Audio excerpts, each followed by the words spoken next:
I'm Jonathan Coachman. This is the NFL on EA Sports. Coming up, the big man, Derrick Henry, fresh off a big game a week ago, as it'll be the Tennessee Titans taking on the Jacksonville Jaguars. I'll see you again at halftime as we preview some of the action coming up on Sunday. But for now, it's Thursday Night Football. And on the call, as always, is Brandon Godden and Charles Davis. Looks like it's going to be a pretty soggy night here at TIAA Bank Field. Rain showers, maybe an occasional clap of thunder supposed to continue throughout here in Jacksonville.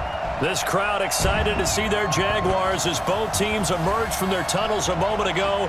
We are just about ready for football as the Jags get set to match up with Marcus Mariota and the Tennessee Titans. Alongside my partner Charles Davis, I'm Brandon Gaudin. Charles, you look at this Jaguar team. It's an early test here after 2 losses to start the season, and a game they probably really need. Obviously, no way do they want to get to 0-3. Not many teams make the playoffs with that kind of a start. Meanwhile, for the visiting Titans, they too were losers last week, so they're also hoping to get back in the win column. Something's got to give in this one, right? Both teams want to start a new streak, and they both want it to be a victory. This should be a fun one.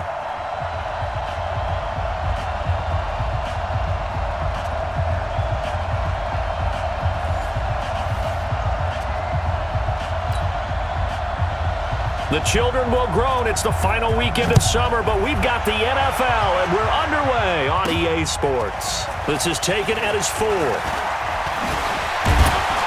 And nice work on the return as they'll start their drive just past the 30-yard line. Jacksonville works their way out here, and the offense will be led by Gardner Minshew again. Although the Jags are 0-2, Gardner Minshew has, I think, played pretty well under center. Charles, I'll get your thoughts in a second, but I wanted to pass this on. First rookie quarterback drafted in the 6th round or later to start a game this early in the season since Don Silent J. Mikowski did so for the Packers back in '87. The Magic Man, who became a legend there in Green Bay with his style and his look, the whole deal. The only thing he didn't do, get them in the playoffs. They came close one year, then they went 10-6 and didn't qualify.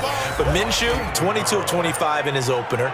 Then 23 of 33 last week, 213 yards, 1 touchdown. They like his poise. They like his moxie. Now they just want to get some wins with Gardner Minshew as their quarterback. Yeah, they like his poise and his moxie. You know what they also like? That mustache. On second down, here's Fournette. And he's corralled at the 40, but not before picking up 8. Just play number 3 here on the opening drive, and it's an early 3rd and 1. They'll try and run for it with Fournette. So he fought off the tackle, and that effort gives him the first before he's brought down. Defense had a chance to get off the field here on the opening drive, couldn't do it. I know that we go into these meetings with coaches, and sometimes maybe we can get, a little bit numb because they're always going to talk about how important 3rd down is, aren't they? Offense and defense. In this case, one capitalized, and the other, as you said, had a chance to get off the field and didn't get it done. Here's Minshew, and he fires one that's intercepted.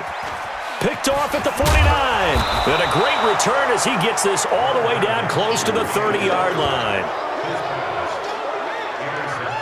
Well, certainly not how he wanted to start his night. First throw of the game, an INT. Yeah, it's not easy, but he's got to try and wipe that one away from the memory banks. And let's face it, it's not often a quarterback and a defensive back have a lot in common.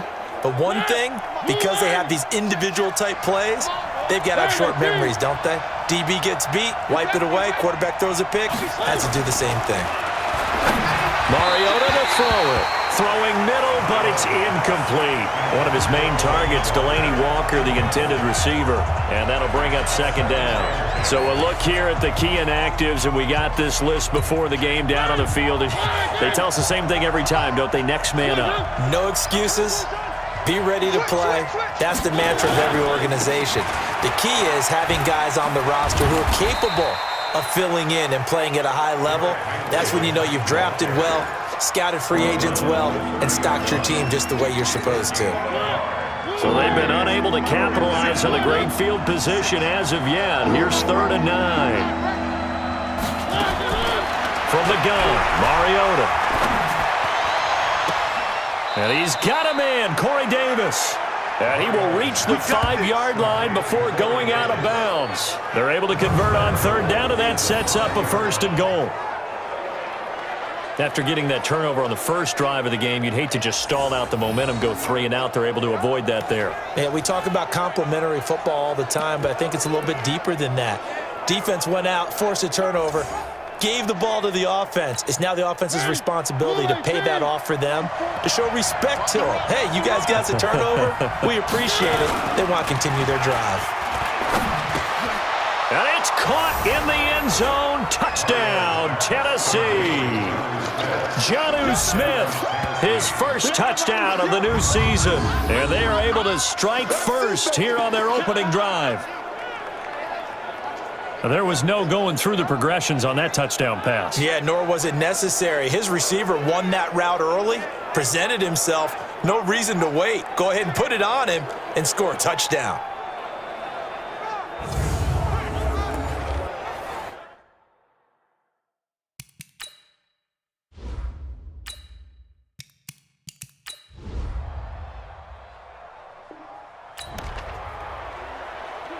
Let's get back into the action. The situation, ball in the red zone. It's 2nd down, and the defense needing to step up. On 2nd down now, it's Henry, and he'll get it here to the 10-yard line. 9 yards to pick up there, and it's a 1st down. Tremendous blocking by the interior of the offensive line. They didn't just gash him there. They blasted a gaping hole for him to gallop through. I think if he comes back to the huddle, he better be giving them a whole lot of credit and thanking them for that much space to rumble. Henry relishing the chance to be the Titans' lead dog. He's in the backfield again on 1st and 10.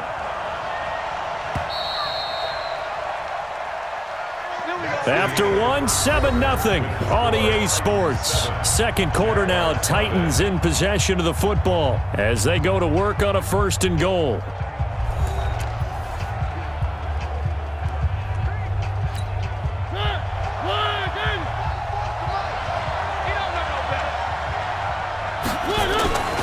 They'll try to run for it with Henry. And he is met in his tracks behind the line of scrimmage.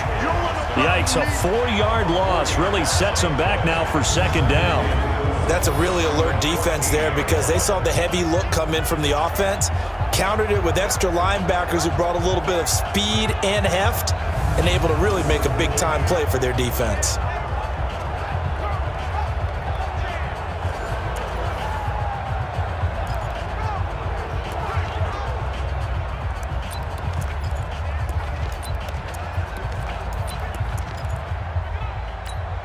It's 2nd and goal, but now all the way back at the 14. They'll try to throw now. Mariota. And complete to the tight end Walker, right side. And he'll get it here to the 10-yard line. Only 3 yards there on the completion. That'll lead to a 3rd and goal. This has been a long drive. You got to figure a field goal would be a letdown. Can they convert now on 3rd and goal? Back of the end zone. Could he get his feet down? No, it's incomplete. Once you get into the red zone and the safeties have less ground to cover, you'd better be quick with your delivery. Not much space to get a ball in there. Yeah, when that field shrinks with those safeties, it's almost like there's a couple extra defenders out there, right? It certainly is. They end up taking up extra space just because there's not enough space for receivers to run through.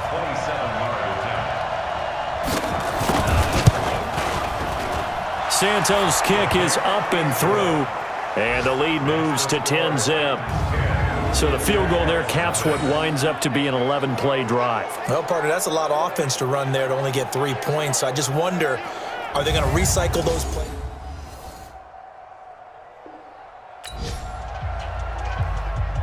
We have a red zone alert on our hands. The first down play is over. It's now 2nd down and 7. Fournette running out of the gun. Fournette, first down, still going. And he takes it in. Touchdown, Jacksonville. Leonard Fournette, his first touchdown here of the new campaign, as they are now on the board here in the first half. I know we don't talk about it.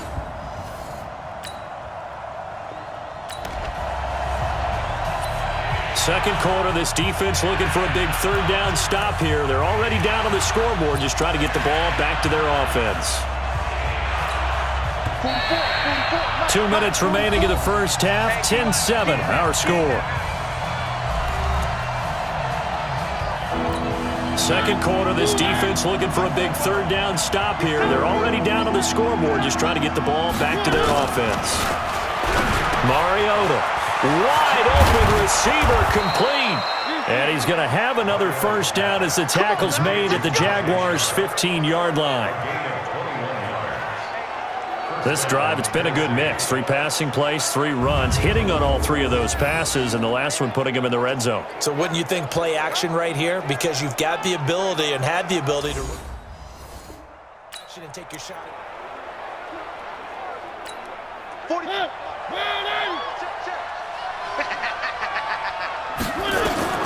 Mariota on first down. This will be caught at about the 5.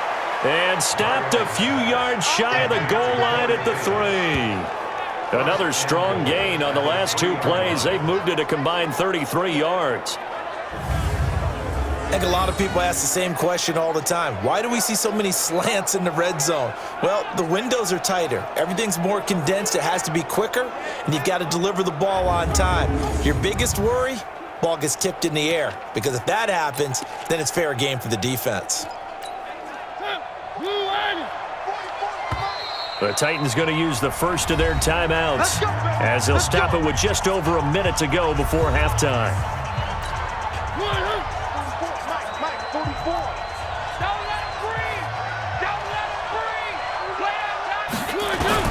From the shotgun, it's Mariota. And that is incomplete. He couldn't hold on through the contact. Brings up second down. Didn't have a receiver open downfield, and as it turned out, couldn't even find his outlet man because of the coverage. It was way too tight, unable to find anyone open. On second and goal, Mariota. And that is caught by Davis for a Tennessee touchdown. Corey Davis, his first touchdown of the new season. And the Titans are able to extend their lead. And that'll give them a 2-score lead here, but I'm looking ahead. They just want to hold it for the final moments here in the second quarter. They don't want to give up anything on the other side.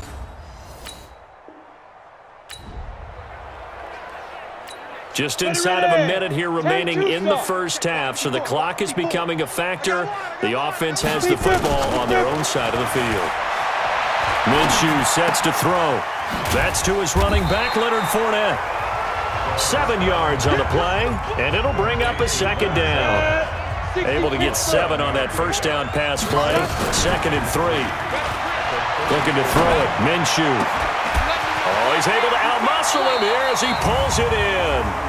And out of bounds on the other side of midfield at the 45.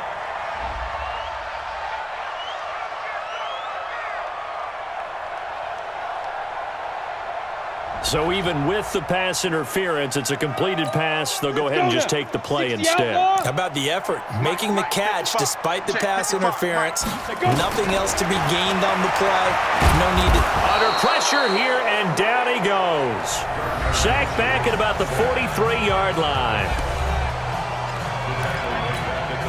Well, they're in some hot water now. After that sack, it's 2nd and 21.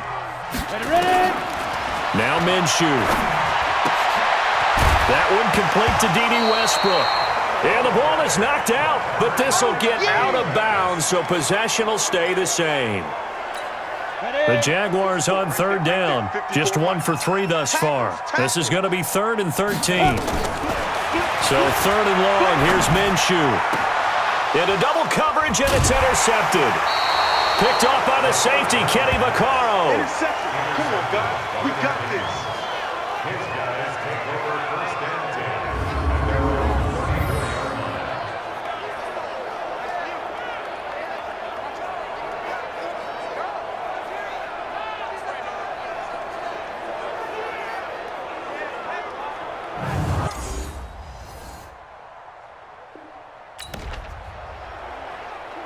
All right, time to jump back in. This defense already 2 scores down. Points here would certainly make their road back a tough one.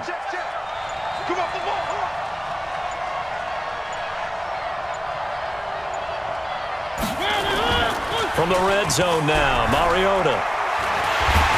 Under a heavy rush, and down he goes. The former All-Pro Marcel Darius gets him for a loss of 8. What great push up front. Chalk that up as their first sack in this game, and they tallied 4 a week ago. And probably not as much exultation in that sack as what took us so long. Because when you get 4 the previous week, you're counting on continuing that momentum. They didn't get that done in the first half of the game. Let's see now if they start to bring even more exotic pressure towards the quarterback. So that complicates things a bit here. 18 yards to go now on second down. Now Mariota. Oh, that one sailed a bit, but the catch is still made. 8 yards on the completion, but now they face third down.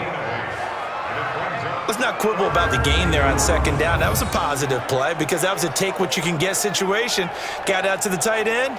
Now it gives them a much better opportunity to convert on third down.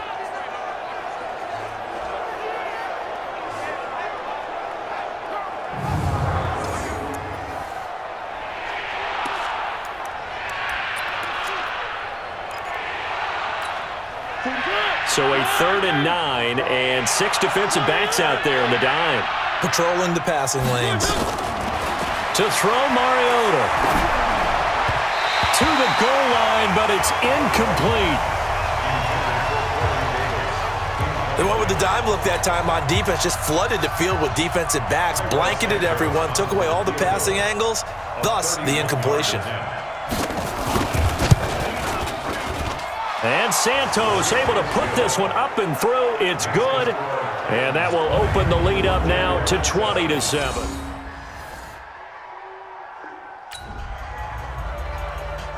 So they just got the ball off the interception. Now can this offense take advantage? Great field position, 1st and 10 in the red zone. Trying to get the run game going. This is Fournette.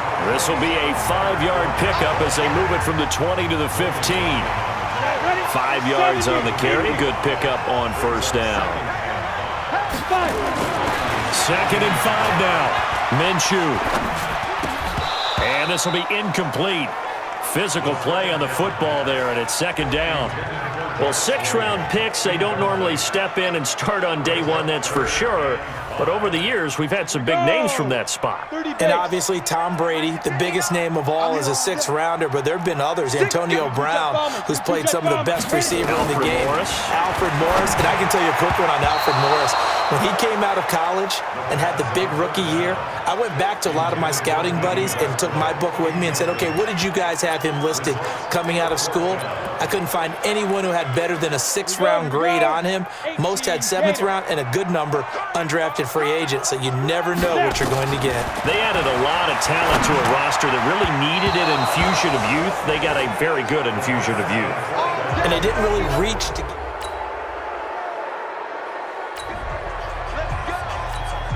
No hesitation in this situation. Down a couple scores late in the game. This offense is staying out there on 4th.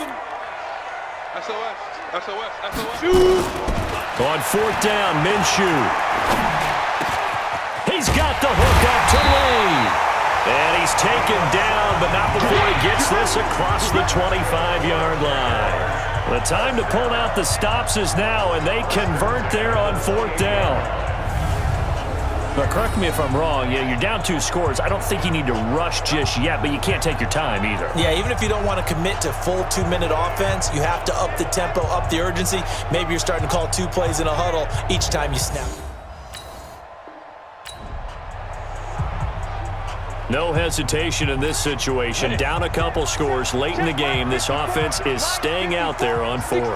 Pull it high. Get it. As expected, they're going for it to keep the drive alive. Rush coming, and he's taken down. The seasoned vet out of Penn State. All right.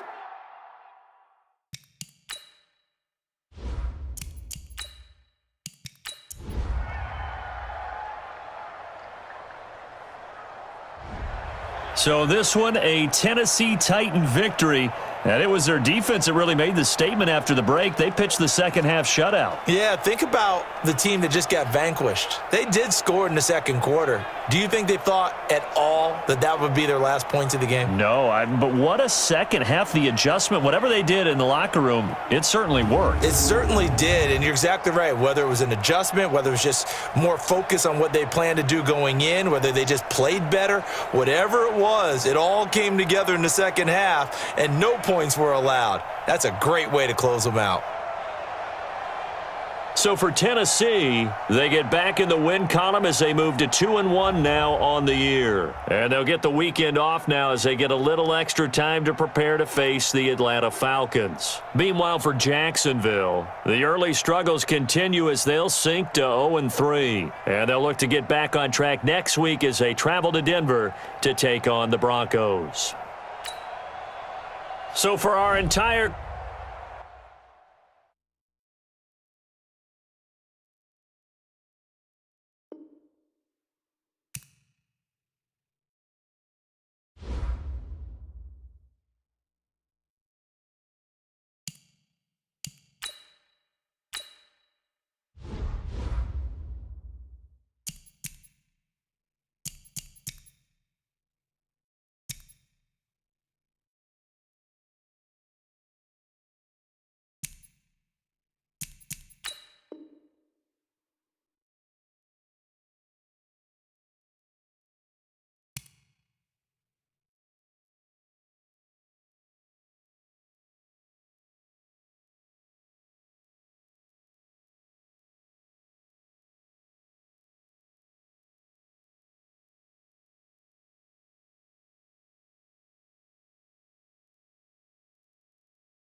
I'm the coach. You're locked into the NFL on EA Sports. Straight ahead, we've got a terrific matchup on tap between the Atlanta Falcons and the Indianapolis Colts. I'll be back with you again with scores around the league at halftime. But kickoff right around the corner. And standing by to call the action, here are Brandon Godden and Charles Davis. All right, thanks, Coach. EA Sports coverage of the National Football League is on the air. Just a short time ago, smoke from the pyrotechnics filled the dome as the Colts made their way out of the locker room. We're set for football as the Colts get set to match up with the Atlanta Falcons. With Charles Davis, I'm Brandon Gaudin. And Charles, we take a look at the Colts entering play. They were winners last time out, so they'll be looking, Charles, to make it 2 in a row. And what I enjoyed when I watched their game tape and their victory last week is they put it together in every phase. Good offense, good defense, and some key plays on special teams. Let's see if they can get that second win in a row. Meanwhile, for the visiting Falcons, they too were winners last time out, so something's got to give here. And I love it when both teams come in off of wins. Great mindsets, and it usually leads to a really well-played game.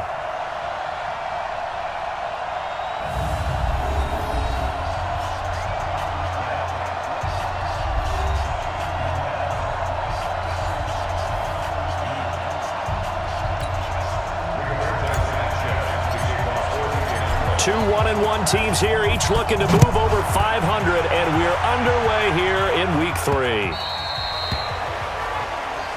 Let's go, baby. Matt Ryan ready to quarterback the Atlanta Falcons here on the offensive side of the football. Week 2, Matt Ryan bounced back from a poor performance Week 1 in Minnesota and helped the Falcons earn the 24-20 win against Philadelphia. But I'll tell you what, Charles, that was an eventful way to get a victory. It certainly was, but how about the way that Matt Ryan spread the ball to his wide receivers, Calvin Ridley big early, and of course, the huge play by Julio Jones down the stretch with a key block from tackle Jake Matthews to ice that game.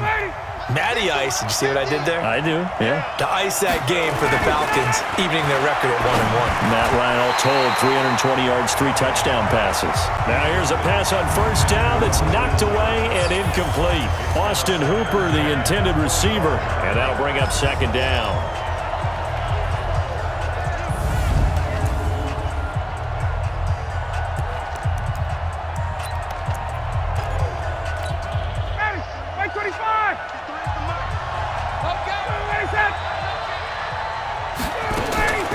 A carry for Devontae Freeman, who missed most of last season. And he gets this one just shy of the 40. They'll mark him down at the 39. Give him 14 on that one and a first down. And Falcons fans everywhere excited that Devontae Freeman is back on the field wearing number 24 in the red and black. Remember, he went down in week 2 in 2018 with an injury and didn't return. They're hoping to see the form that led him to 1,000-yard seasons in 2015 and 2016.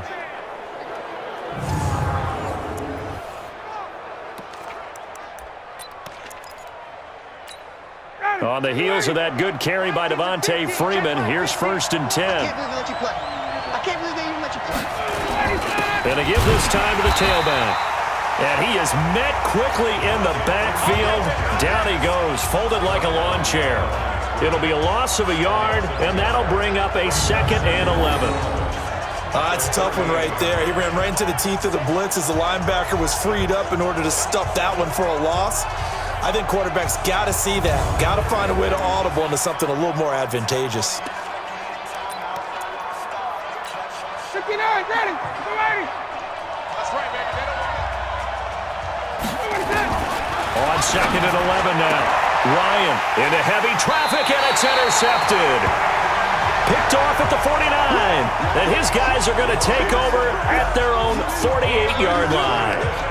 He's coming off a 3-interception performance last week, so certainly not how he wanted to start here. Not at all, but this is where a quarterback gets tested. This is where we find out what he has underneath that jersey, because he had a bad game last week. Can he shake off a bad start to this one and start to perform at the level he expects? Colts take the field again here on offense. And earlier, Charles, you and I mentioned their Week 2 win over Tennessee, 19-17 on the road there in Nashville.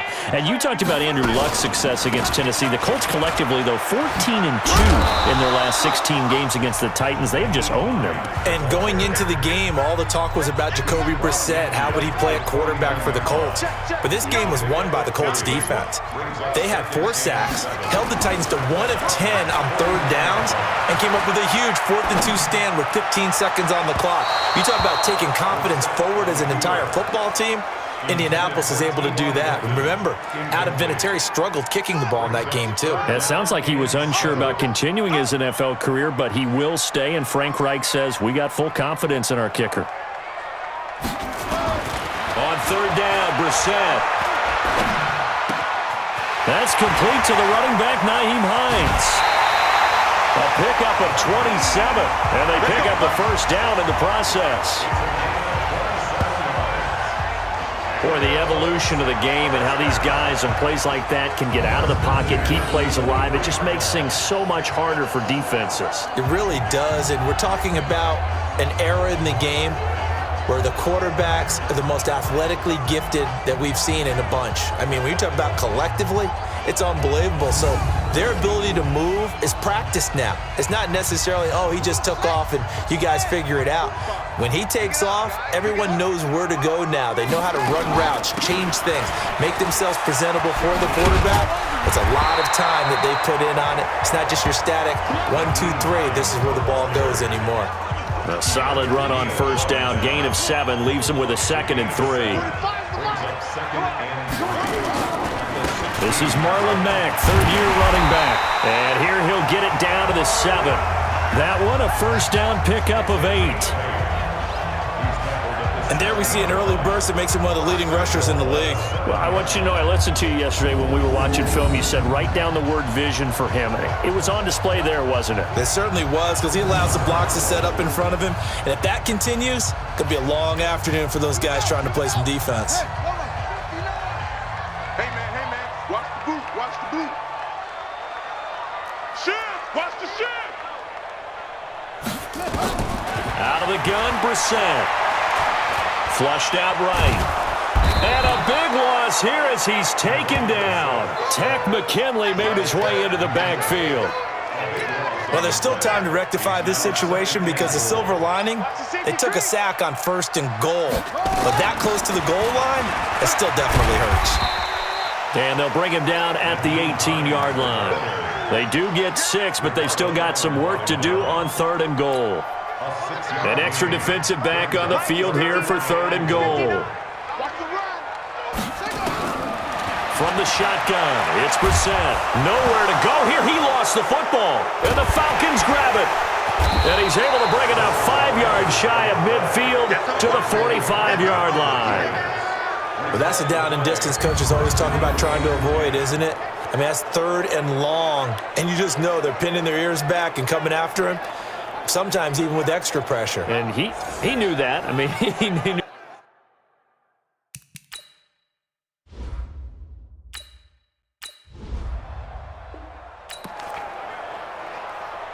Time to take you back into the ball game. It's a red zone alert as this defense faces a 1st and 10 in the final minute of the opening quarter.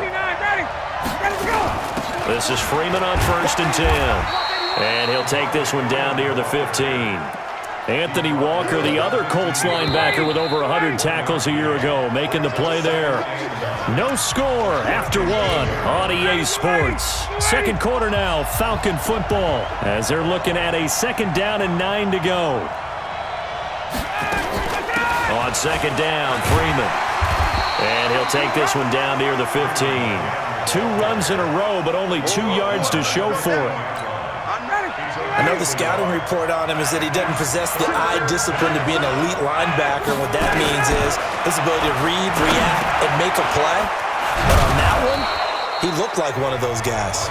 And he will be very close to a 1st down, but I see the closed fist of the referee, and that means 4th down. Well, it wasn't a big strike, but that completion put them in really great range. What do we have now, 4th and inches? Yeah, it's not more than a half a foot. You know what I would do here? You would always go.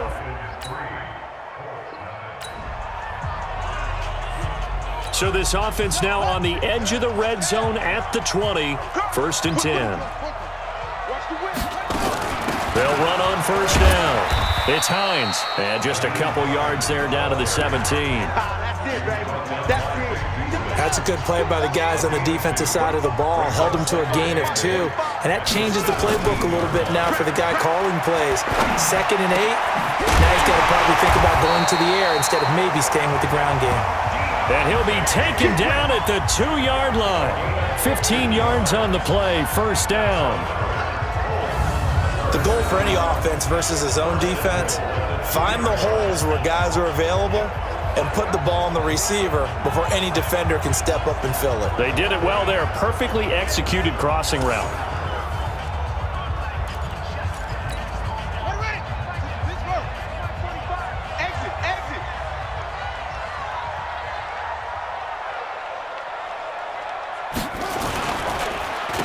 Looking to run with Mack. Nothing doing there. They're going to wind up holding him at the 2. No gain there, and it's going to set up 2nd and goal. 2nd and goal, and they will try again from the 2-yard line. They'll run it with Mack. And the second wave of tacklers is going to get him as they stop him behind the line. He lost 2 there, and it's 3rd down. 2 straight shots on the ground. Now on 3rd, do you go to the air? I think the possibility exists, and if you're doing it, you're probably going play. And he's got his man. It's Hilton for the Colts touchdown. T.Y. Hilton, his 4th touchdown on the year. And the Colts have taken the lead.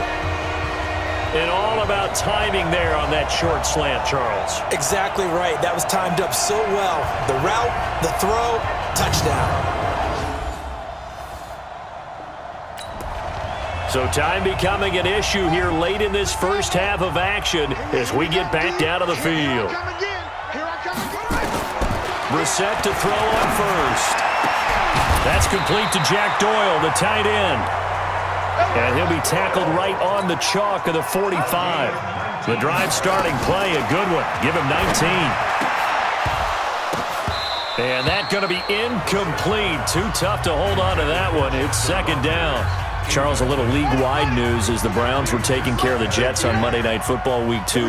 We got word that Dolphins safety Minkah Fitzpatrick continuing the pressure brought in, and the Falcons get there for the sack. The Colts going to use the first of their timeouts as they'll talk it over here before what will be an important 3rd down.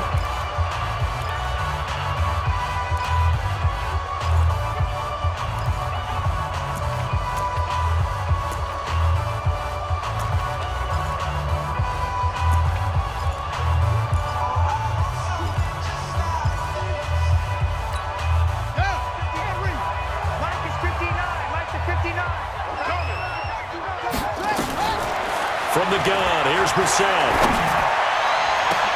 He's got him in, complete.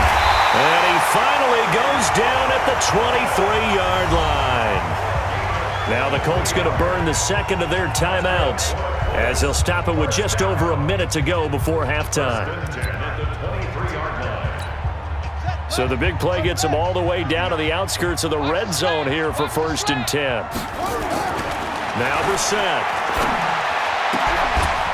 Oh, a scrap for the football, and he's going to come down with it. 17 more yards on that one as they keep the drive rolling. 2 big plays in succession. Not sure this D knows what hit him, but now they got to get ready. It's 1st and goal. And that is caught. Touchdown, Indianapolis. Chester Rogers, his first touchdown here of the new campaign. And the Colts, they add on to their advantage. Well, that's about as quick of a passing touchdown as you'll ever see right there. Everyone has a section in their playbook.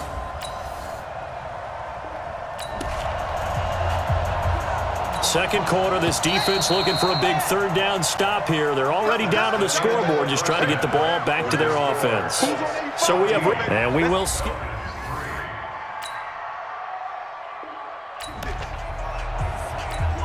Time to jump back in. Opening drive, 3rd quarter. And this offense has it in the red zone, 1st and 10. A 1st down throw for Brissett. And he's got his man. It's Hilton for the Colts touchdown. T.Y. Hilton, his 2nd touchdown of the afternoon. And the Colts, they add on to their advantage. That drive that really increased their cushion felt very military to me. Very precise, methodical. That's one of the words you've taught me. And they just got it done. And slowly.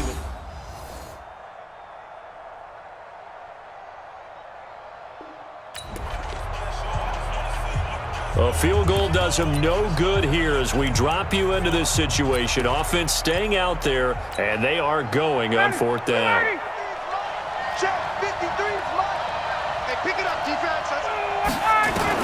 They're going on 4th down. It's Ryan.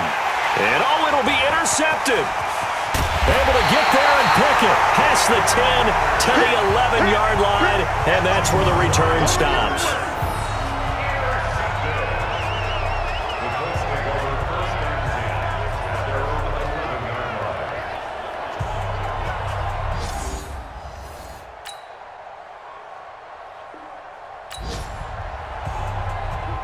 So the task for this offense is preserving this lead. It's a tight game late, and the defense also, keep in mind, they do have 3 timeouts. Now it's Hines.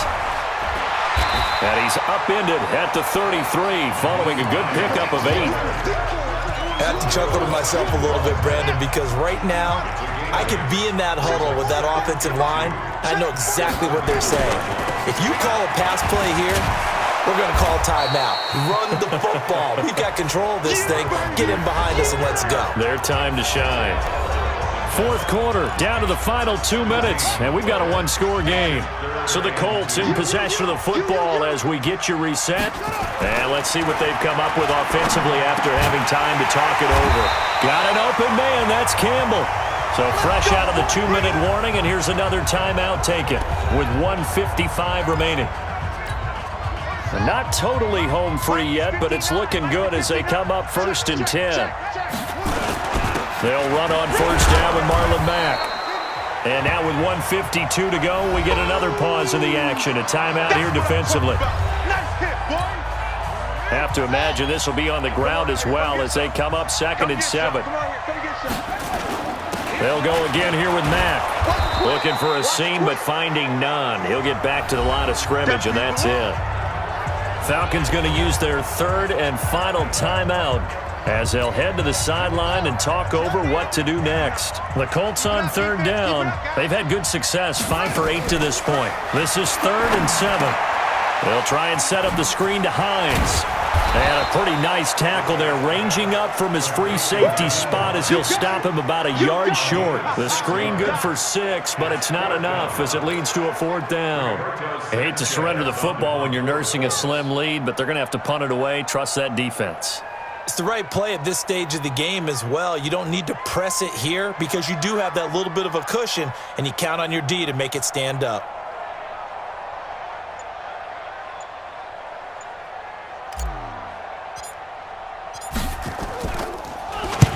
On fourth down, the punt team is on as this is sent away.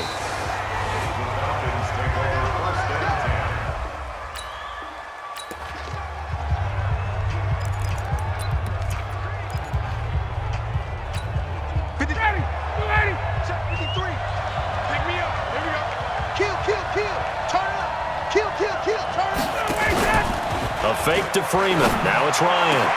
Sanu with a grab over the middle. And he'll be taken down, but not before they work it across midfield. Big yardage after the catch. That one winds up going for 36. Oh, he's got a man wide open, complete. And he gets this inside the 35-yard line. He'll look to throw. And he can't get a throw away. He's taken down. Margus Hunt in there to make the sack on what will be the final act in this ball game. Well, we saw a close game that kept us on the edge of our seats down to that final whistle. And right before that final whistle, defense with one last exclamation mark there, getting the sack to end it. I love how you phrased it because we were waiting to see what would happen. Obviously, we thought something would happen downfield. Instead, it happens in the offensive backfield, and that's your ball game. So for the Colts, it's back-to-back victories now after the Week 1 defeat as they move to 2-1. And they'll get another home date next week as the Raiders will come to town. Meanwhile, for Atlanta, they'll fall to 1-2. And they'll get a chance to redeem themselves at home next week. I'm Brandon Gott.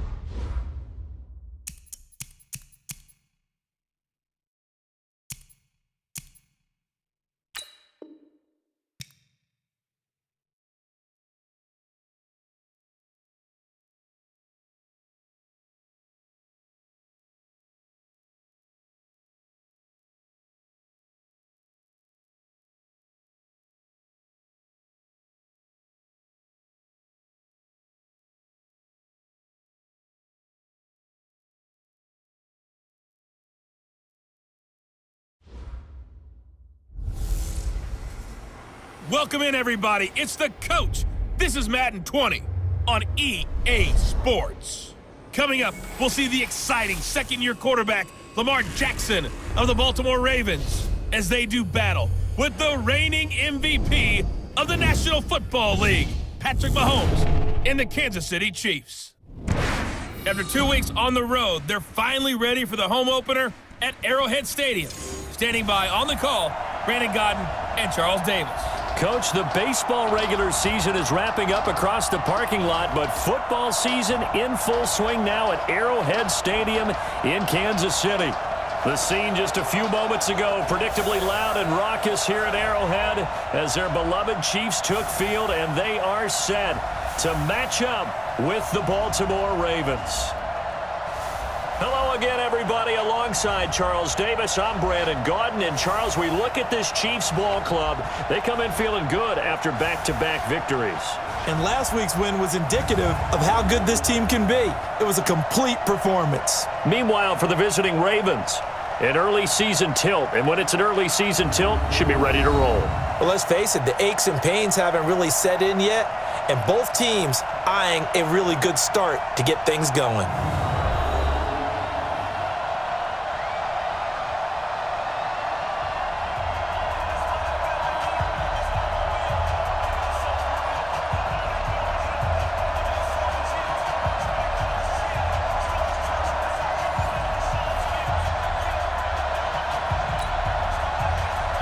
It's the first weekend of autumn, and the NFL is in full swing as off we go on EA Sports. And that'll carry over the back line of the end zone for a touchback. Patrick Mahomes leading out the Kansas City Chiefs offense. And if you look back to week 2, I'm just peering over some numbers here, Charles. If I gave you these numbers for Mahomes, 12 of 17, 278 yards passing, 4 touchdowns, you'd say pretty good, right? A heck of a game for Patrick Mahomes, I would say. But those were just his numbers in the second quarter alone. What? Isn't that incredible? What did he end up doing for the game? 30 of 44, 443 yards and 4 touchdowns. Wow. Chiefs went to 2-0 on the season. And remember, they were down 10-zip in that game in Oakland before Patrick Mahomes heated up. 9 yards is the pickup there, and they'll have a 2nd and 1.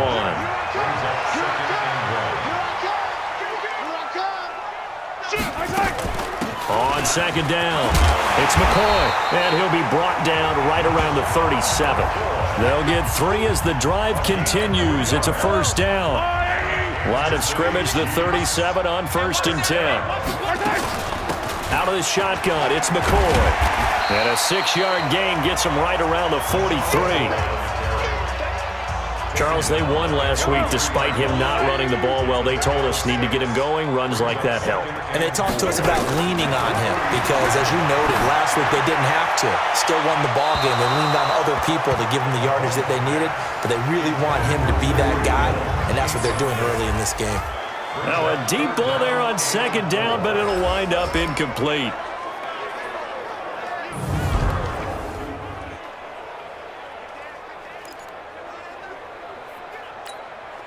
Now they face a 3rd down and 4 after that incompletion on 2nd down. From the gun, it's Mahomes. Buying time to his left. He may try and run for this. And he goes out of bounds. It looks like right at the 50. Mahomes can sling it, but the feet are nimble too as he scrambles for a 1st down. That's something you have to be aware of as a defense and have to find a way to account for him. And if you're not going to use a spy, you're telling your guys to keep your eyes on him because when he breaks out and makes plays like that, all he does is hurt you. Have to at least be able to contain him somewhat. There they could not.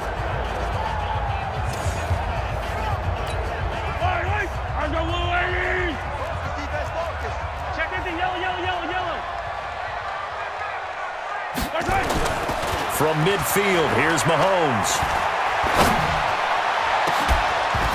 And that is incomplete.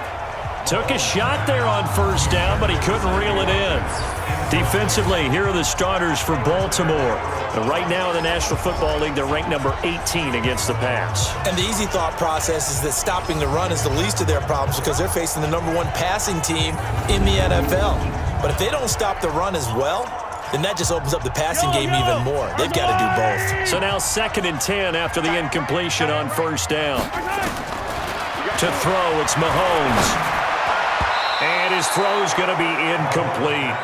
Sammy Watkins, the intended target, and that'll make it 3rd down. The 7th play now of this opening drive. This is 3rd and long, though. Shotgun snap to Mahomes. And it's complete to Kelsey. And he's going to be taken down with the 1st down at the Ravens' 27-yard line. Kelsey, such a valuable part of this offense. Made the Pro Bowl the last 4 seasons. 2018 being the most productive when he went over 1,300 yards, 10 touchdowns, and a great relationship between he and Pat Mahomes off the field. Very good friends, attended a bunch of high-profile sporting events together in the offseason, and that chemistry, it certainly shows on the field.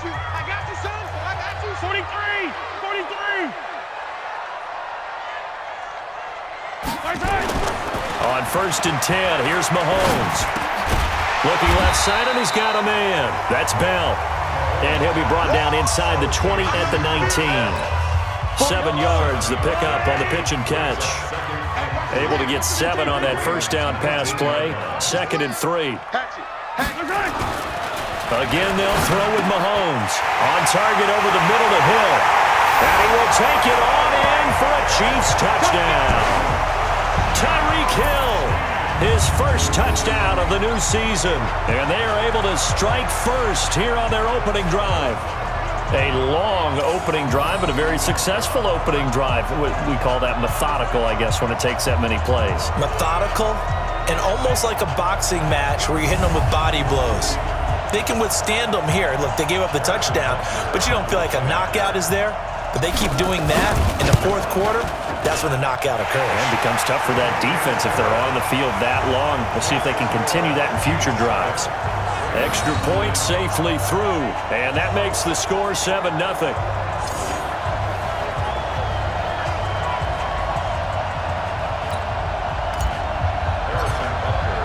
Now after the touchdown, here's Butker on to kick it away.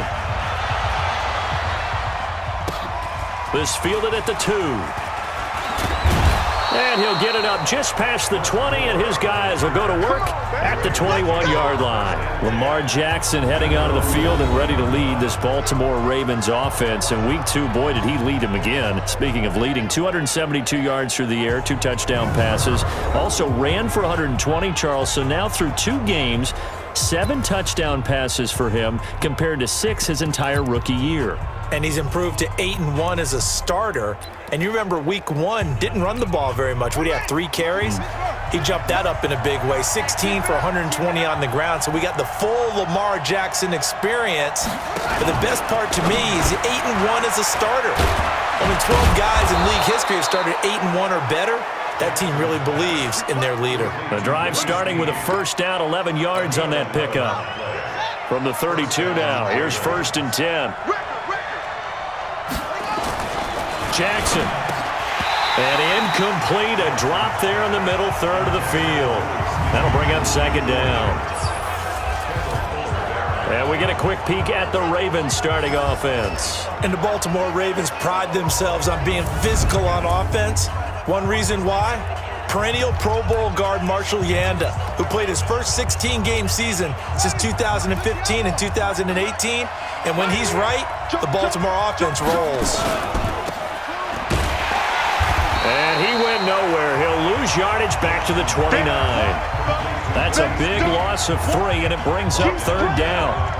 One thing we do know, he's going to get his catches. So as they move forward defensively, got to continue to focus on not giving up the big play when he does catch the ball in the secondary. 53's mine. Check. 53's mine. Let's go, team. Gonna be a long day offense. Here's Jackson on 3rd and long. That's caught by the former Sooner, Mark Andrews. And he'll be brought down with a first down as the tackle's made at the Chiefs' 44-yard line. And there's a completion to the tight end. And look at the size of these players nowadays. At that spot, 6'4", 6'5", and up. A lot of guys used to be basketball players, somehow came back to football. And that's really good for the game of football. You're getting better athleticism, great hand-eye coordination, guys who know how to control their bodies when they run their routes. So now 1st and 10 in Chiefs territory at the 44-yard line. Now, meanwhile, a pass that should have been intercepted, but it winds up falling incomplete. Trying to get it to Willie Snead there, but it'll be 2nd down. Time for a look at our starters here on defense. This unit coming into this one ranked number 20 against the pass in the NFL. And when you're getting ready to face the number 1 overall offense in the NFL, it does not matter where you rank defensively because you got your hands full. You don't know what you're going to face, but you know that that's a strong unit that you're getting ready for. So after the incompletion on 1st, now 2nd and 10. Throwing again, Jackson.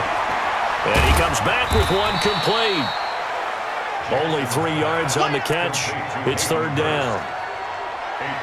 And, partner, I think that was a great example that not all tight ends are created equal because everything was right. Got the completion, but he's not one of the more dynamic guys in the league. So even though he caught it, couldn't turn it into much more. Jackson. Got his man complete over the middle. That's Andrews. And he'll be brought down with a first down as the tackle's made at the Chiefs' 25-yard line.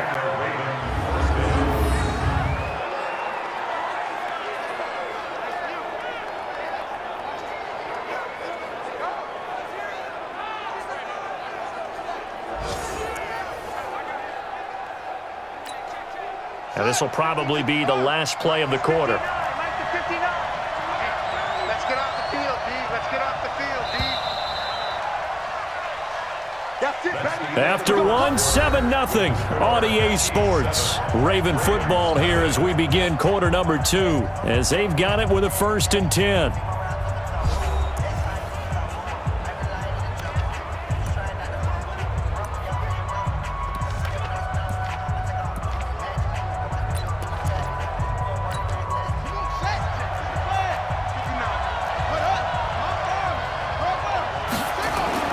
Now Jackson on 1st down. Roberts has it. And taking it to the 15-yard line before he's brought down. 11 more on that one and another 1st down. Well, they're piecing together a nice drive to start this one. Seems pretty scripted and pretty successful so far. And I think they did it without our help. Because you remember when we sat in the production meeting with them to talk about this, and hey, you know, how you guys going to come out of the gate? I know I offered my help with a few plays, and they didn't seem to want it. I didn't offer mine. You were the smart one. Whatever they're doing, though, it's working really well. So 2nd and 8 here after the pass play for 2 yards on 1st down. Now it's Jackson, and he is into the end zone for a Baltimore touchdown. Willie Snead, his 2nd touchdown on the season, as they are now on the board here in the 1st half. An excellent, long, sustained offensive drive. And now they can look across the field and see a defense that looks a little bit beaten down. Right now, as an offensive coordinator, you're thinking to yourself, can I dial up the knockout punch?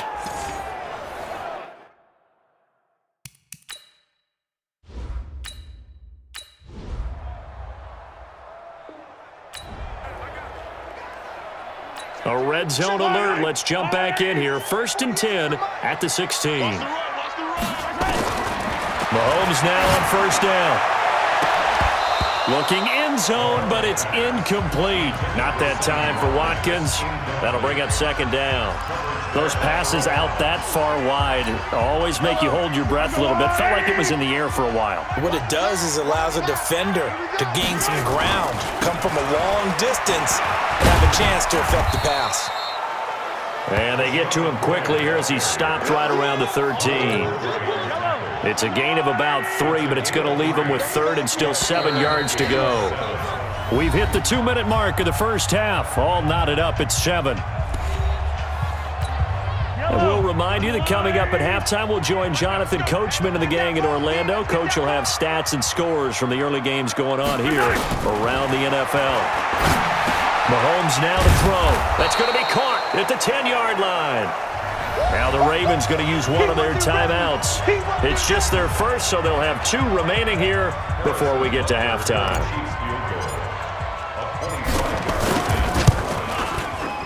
And Butker able to put this one through. And they take the lead here now at 10.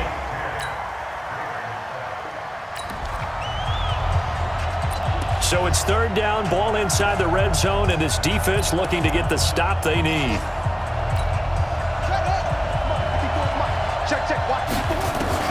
Jackson looking to throw on 3rd. And it's caught. And stopped a few yards shy of the goal line at the 3.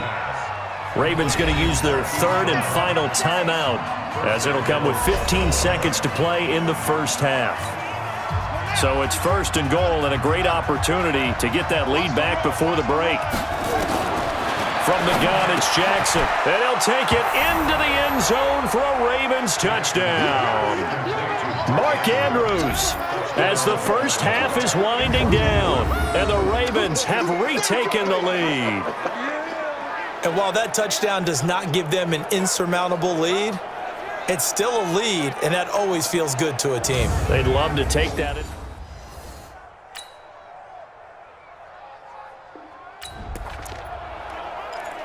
A big play coming up for this defensive unit. They're down, but just by a bit on the scoreboard. Can they get this 3rd down stop in the 3rd quarter? On 3rd down, Jackson. He finds Roberts, complete.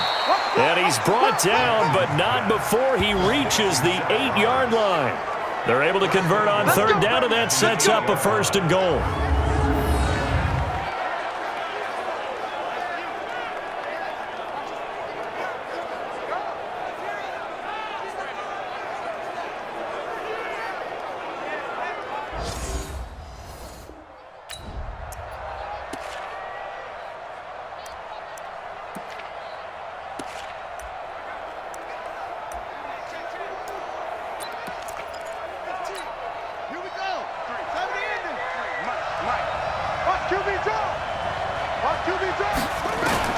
Jackson from the shotgun.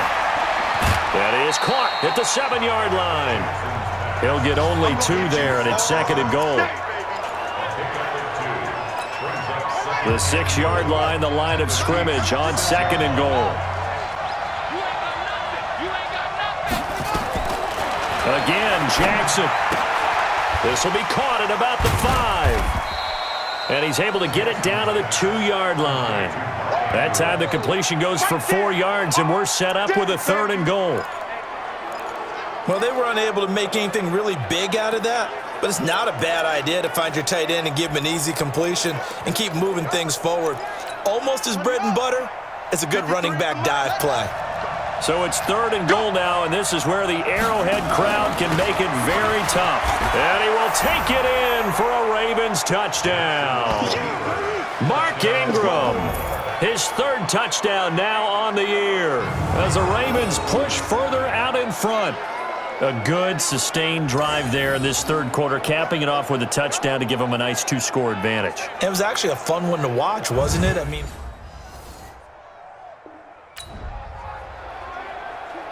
a 3rd down situation coming up in the 3rd quarter, and this defense hoping to turn that 3rd down into 4th.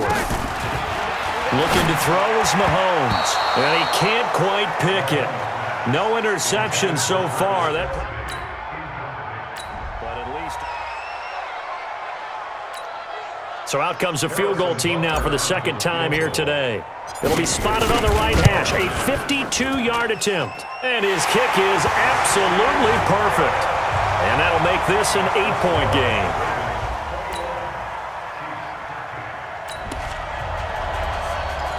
It's a 3rd down situation in the 4th quarter. Time to see if this defense is up to the task.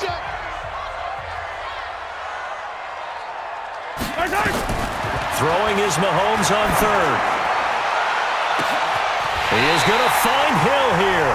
And he gets it all the way down inside the 10 and mark him at the 5. They're able to convert on 3rd down, and that sets up a 1st and goal.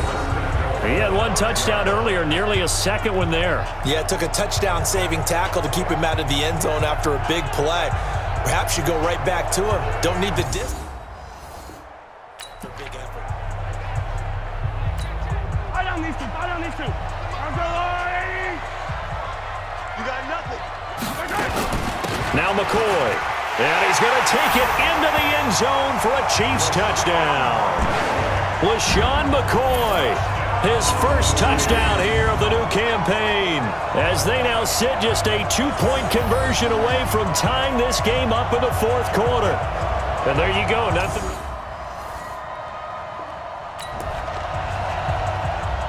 We drop you into a 4th quarter situation, tie game, hoping for a nice punt return here to set them up on offense.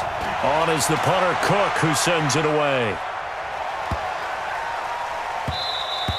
And that one hits at the 7, but bounds into the end zone, and that'll be a touchback. Here comes LaShawn McCoy as he trots back out there now. After some early struggles running the ball, they've really picked it up. Early it just seemed like there were no holes there. Now all of a sudden the holes seem to be there. I don't know if that's just my imagination. And give them credit that they kept their confidence, because sometimes when you get stuffed big in the running game early, especially for an entire half, it really makes you retreat a little bit.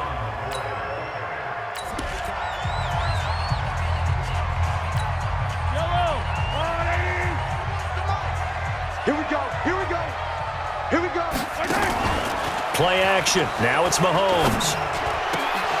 Incomplete, but a penalty flag is down in the backfield. Let's get the call. So that one a hold, right guard. And you understand why offensive and defensive linemen probably go to martial arts schools and work on their hands so often, because that could be the make or break difference on a play. And a big loss here as he's taken down. Getting down to the good stuff, all tied with 2 minutes remaining on EA Sports. So the Chiefs in possession of the ball as we welcome you back. And let's see what they've come up with offensively after having time to talk it over. And he's going to be taken down shy of the 5-yard line. And now we'll see a timeout used on defense as they stop it right out of the break with 1:57 to go in the ballgame. Here's Dustin Colquitt now. And no room for error here as his first punt comes from deep in his own end zone. Returning it is Moore. A nice job on the return there, 16 yards. And the Ravens, they'll take over.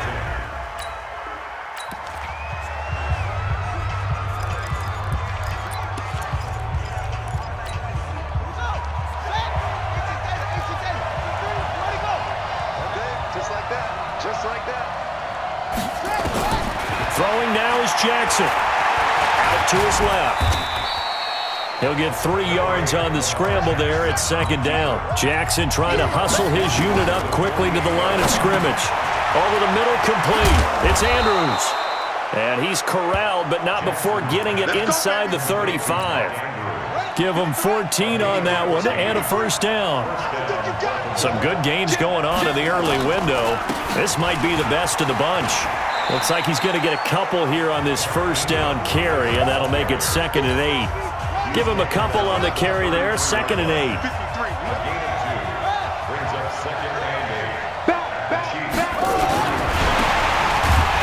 Now that play is blown up, losing yardage back at the 35. The Ravens going to use the second of their timeouts as they'll stop it with a little over 30 ticks to go in the football game. The Ravens on 3rd down. Can't fault these numbers, 7 for 9 thus far. This is 3rd and 11. They run. It's Mark Ingram. And this play comes to a halt at the 33, and obviously that's well short of the first down. The Chiefs will use the first of their timeouts as they get it with 26 seconds to go in the football game.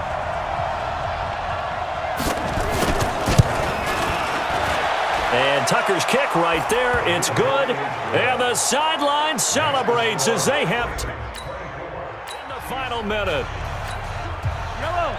So this offense trailing by 3. They need to either get into field goal range to tie it or to throw is Mahomes.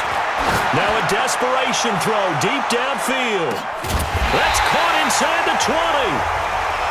Now another timeout called for by the offense as they'll stop it with 13 seconds left to play.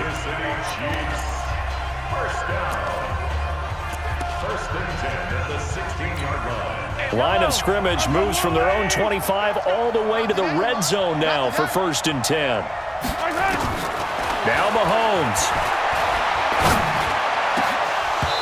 Toward the end zone, but that's going to wind up incomplete. The Pro Bowler Tyreek Hill, the intended receiver. And it's 2nd down.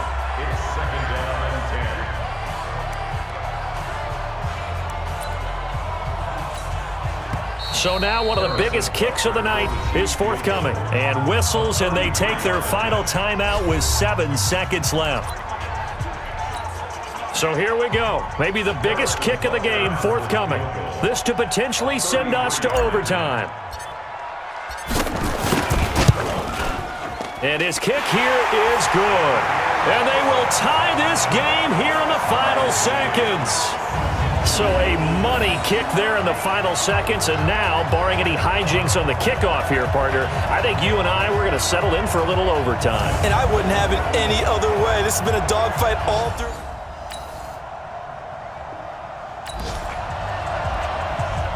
A lot on the line in this situation. In overtime, 3rd down. Can the defense get the stop?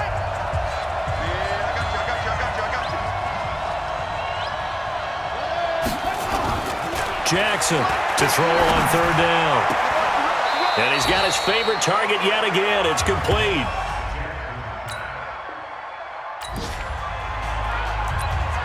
First drive of overtime coming up. So this offense, they could end it if they can punch it into the end zone. A field goal, and the game will continue.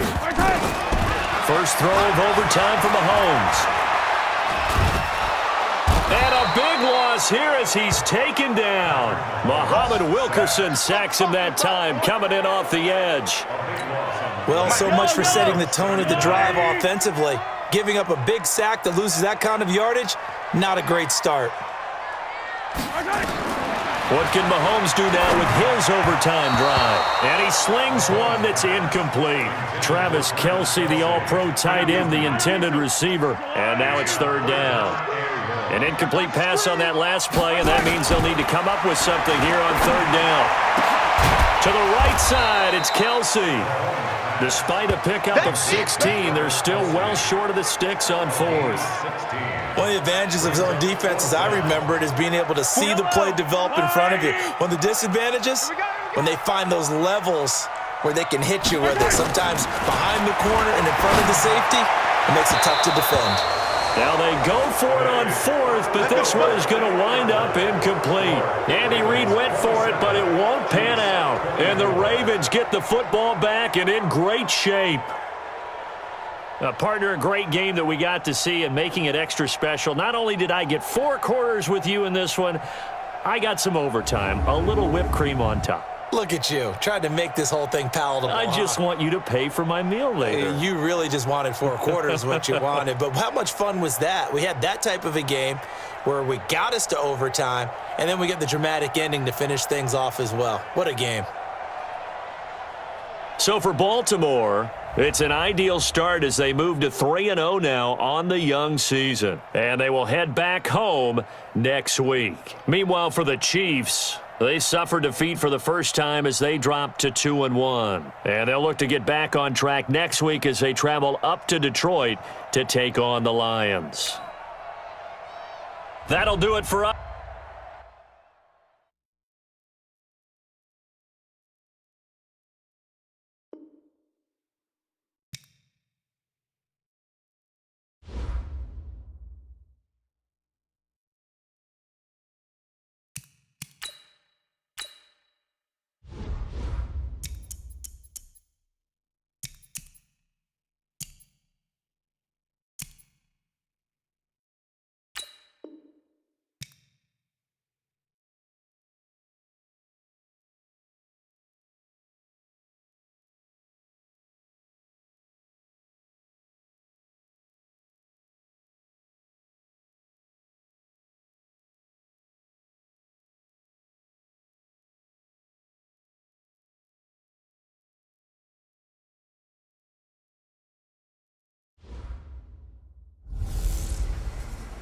Hey everybody, it's the coach.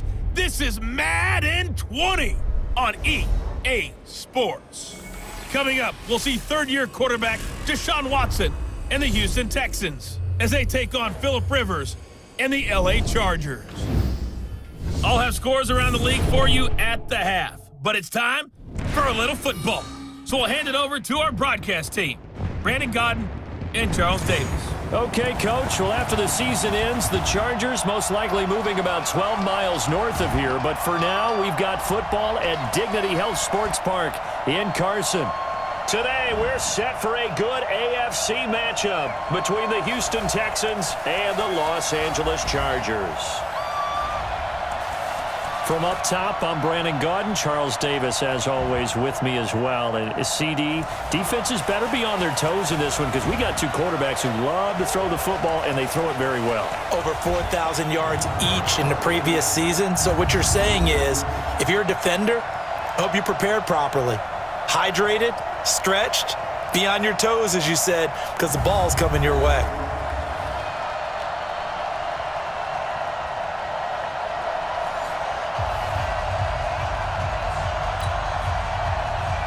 Two 1-1 teams here, each looking to move over 500, and we're underway here in Week 3. This is fielded at the goal line. They'll bring it back to just about the 25, call it the 24-yard line. The Chargers' all-time passing leader, Phillip Rivers, who's been their starter since 2006, trotting onto the field. And I'll tell you what, he may be just a couple of years from 40, but he can still do it. You look back to 2018, some people were whispering MVP and Rivers in the same breath with what he did in that campaign. Especially impressive in 2 December primetime victories, one against the Steelers, one against the division rival Chiefs. And although things ended not quite how they wanted in the playoffs to New England, Phillip Rivers still feels like he has a lot left in the tank. Call it no gain on the play, and it'll be second down. And we get a quick look at the Chargers starting offense. If you're going to talk about great players with the Chargers, you have to include their center, Mike Pouncey, a four-time Pro Bowler.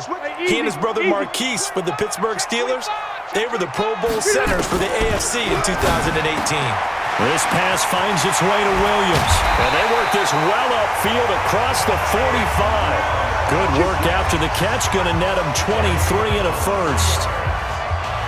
He's the guy, Mike Williams, that the Chargers took 7th overall a couple of years ago. Battled injuries as a rookie, but in full health last year, he caught 43 passes with a knack of really finding the end zone. 10 of those 43 catches went for touchdowns.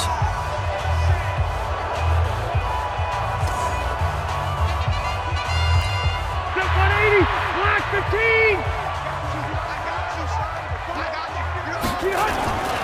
Running on first down, Eckler.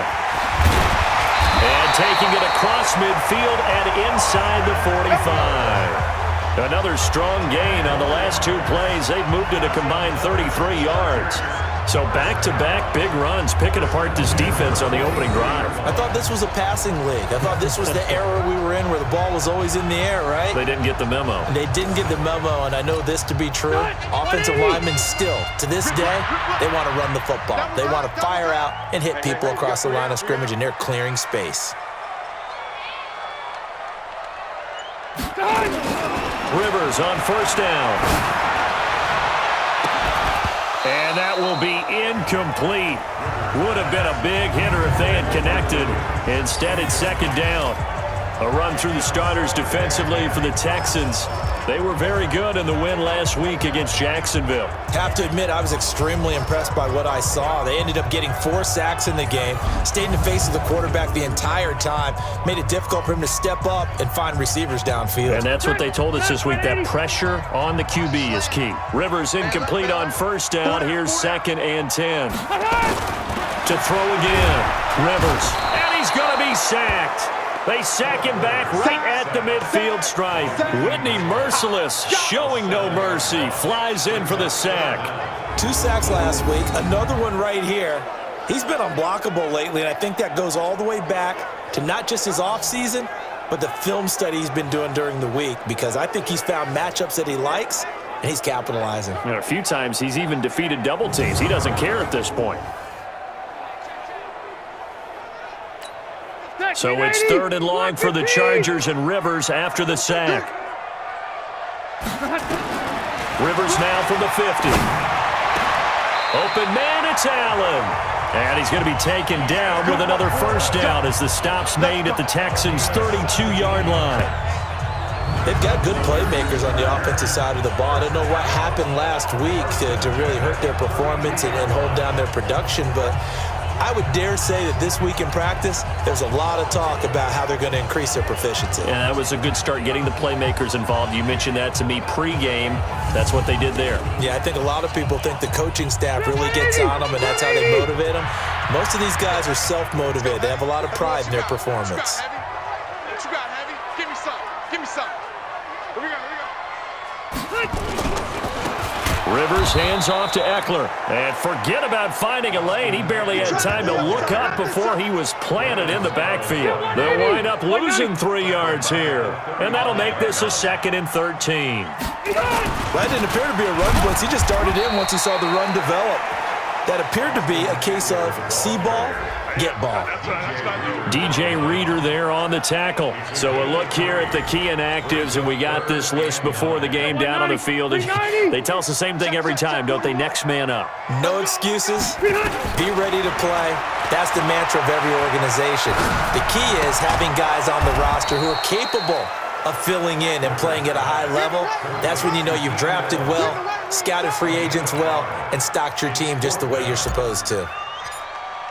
Well, we hear so often how tackling has become almost a lost art in the NFL game. But it's so important to tackle well on these receivers, especially in a play like this one. 3rd down, they gave him the underneath stuff. You got to go and make the tackle right away.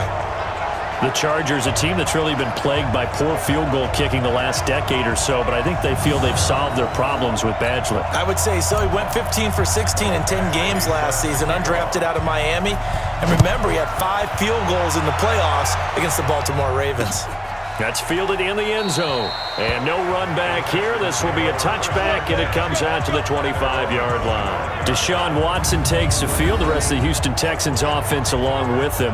1-1 so far, but week 2 in that win over Jacksonville, 16-29 for Deshaun, but I don't want to focus on those numbers. I want to focus, Charles, on the fact that through 2 games, he's been sacked 10 times. What's going on with that O-line? Look at you going to negative town like that. Hey, that's what I'm here for. Numbers. Way to go. Looking for ways to improve. Well, if you're the offensive line of the Houston Texans, which is still trying to come together, remember, they traded late in the process before the season began for Laramie Tunsil, who's playing left tackle for them. They've got to get all that sorted out. And one other thing, their quarterback, Deshaun Watson, for all of his gifts, often holds the ball too long. He helps create some of those sacks as well.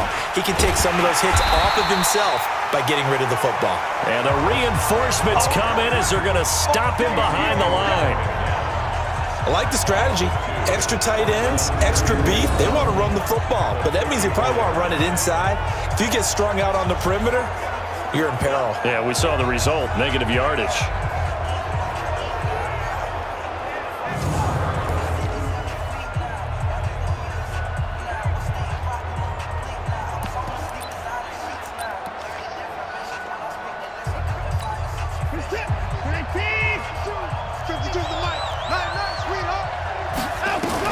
On 2nd and 12, Watson, the catch made by DeAndre Hopkins.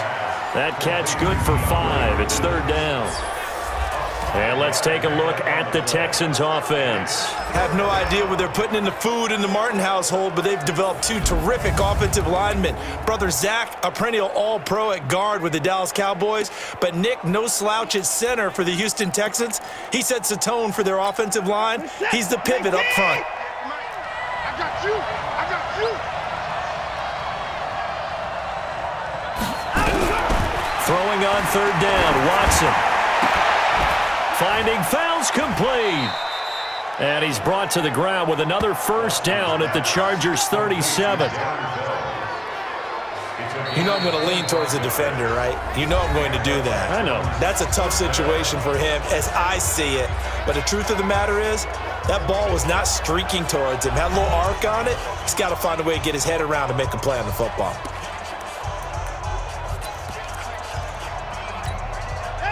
Line of scrimmage, the 37 on 1st and 10. 2 times.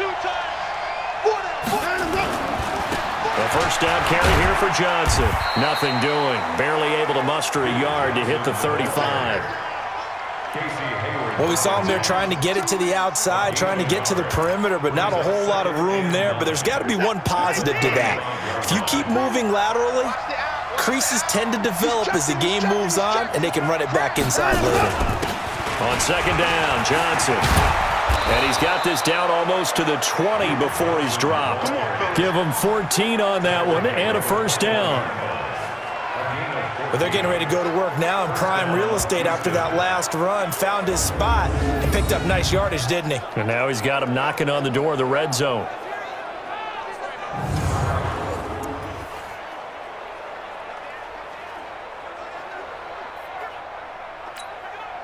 Now on the heels of that run by Johnson, here's another 1st and 10. Here's Watson. That is caught at the 7. And he's going to be taken down here with a penalty flag on the field. Offense. That's on the 1st-round pick, number 23 overall, Titus Howard. So following the hold, they're in a bit of a hole here with a 1st and 20. I'm going back to you. Following the penalty, it's Johnson. And he's going to get this one down to the 30. Only a yard on the pickup there, and it'll be 2nd down. And this is why aggressive defensive coordinators love to blitz. It wreaks havoc because they end up taking their attention to the blitzers, freed up the D lineman to make the play. Throwing on 2nd and long. Watson. And that is incomplete. He couldn't hold on through the contact. Brings up 2nd down. They went with a dime look on defense. 2 extra defensive backs on the field and covered up essentially every blade of grass. That allowed them to disrupt the play. Watson now to throw. Haskins on the grab over the middle. Your trick is here, baby. Your trick is here. One hallmark of good defenses is understanding the game, understanding positioning, and tackling immediately in the secondary after catches. I think we just saw that on display right there. Got to him before he ever had a chance to think about turning it upfield. So on 4th down, Texan kicker Kaimi Fairbairn comes on. And this a 39-yard attempt. Oh, they get to the football. It's blocked. It's picked up. A live ball here. And he's into the clear. He's at the 40, 20, 10. And he's into the end zone. Chargers touchdown. They can't stop you, son. The defense is doing their best, but they're struggling right now. They'll look for some help from their own offense to keep them in the game.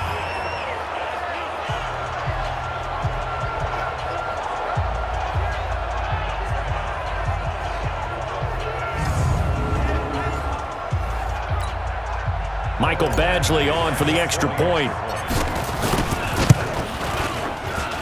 It's up and good, and that'll increase their lead to 10-zip.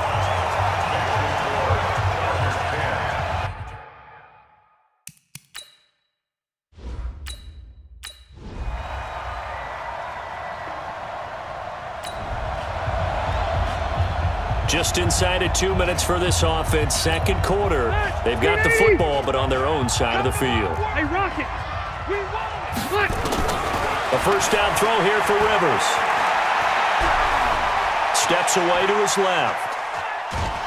And time finally runs out. He can't get rid of the football, and he's taken down. The Clemson product, DJ Reader, got in for the sack. Now following the sack, they'll come up here on a 2nd down and 12.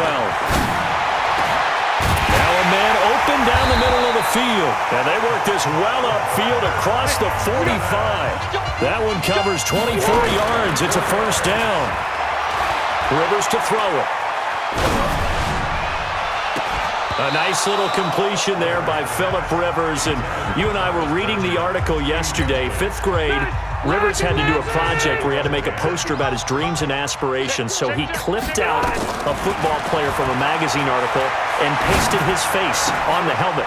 That's what he wanted to be, and it turned out okay. Not so bad at all. Remember, he's the son of a coach. And on that play, I think he made the old coach proud with that completion.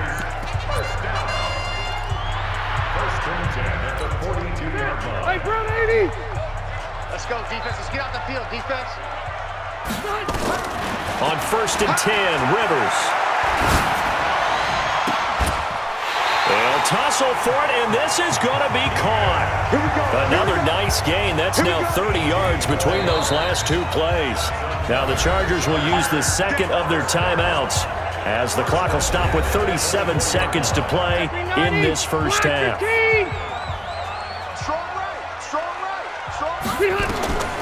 First down, Rivers. That's going to be caught. And he takes it in for a Charger touchdown. Travis Benjamin, his first touchdown of the new season. For the Chargers, they're able to widen their lead. That's an old-fashioned death march there, partner. Took them a lot of plays, but hey, they did the job. And the defense always preaches getting off the field, making a play and turning it back over to their own offense.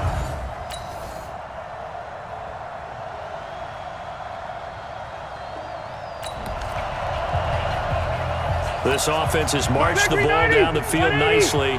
In good position, can they finish the drive off? 1st and 10 in the red zone. Out of the gun, Eckler running it. And he'll get him inside the 15 down to the 14-yard line. Call it a gain of 4 on 1st, and that'll make it 2nd down. To throw on 2nd and 6, Rivers. His pass caught at the 4. And he'll be brought down somewhat awkwardly here, and a late flag as well. I think this one's going to be a face mask. To give him the yardage on the pass and half the distance to the goal line. Because they're inside the 30, so now you don't march off the full 15, right? You have half the distance to the goal. In any event, that's precious real estate given up. And that one blown up quickly, as he's going to be stopped before he could even get started. 2nd and goal from the 6 this time. Now Rivers. Got a man. It's Allen for the Charger touchdown. Keenan Allen, his second touchdown on the season. For the Chargers, they're able to widen their lead. Still plenty of time left in the game, but now starting to pull away a little bit. Get some breathing room with that one. And I don't want people to think that NFL locker rooms are cookie cutter, that everyone's saying the exact same thing in every situation. But I do know that all 32 teams have an emphasis.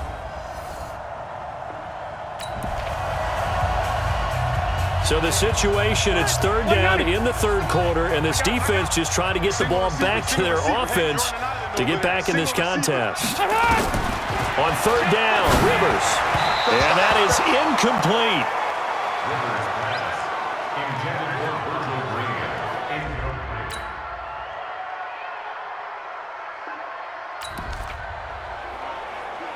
The task for the defense here is simple. Get a stop. They've got a one-score, 7-point lead. Here we go. Now a first down throw. Watson. Fuller brings it in over the middle. And he's brought down at the 24 after a gain of 4.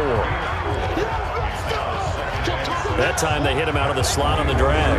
And that route takes some fortitude from the guy running it, because he knows he's going through the briar patch, as I like to call it, right? He's trying to work his way through all that traffic and people wanting to put a little contact on it. Really well done.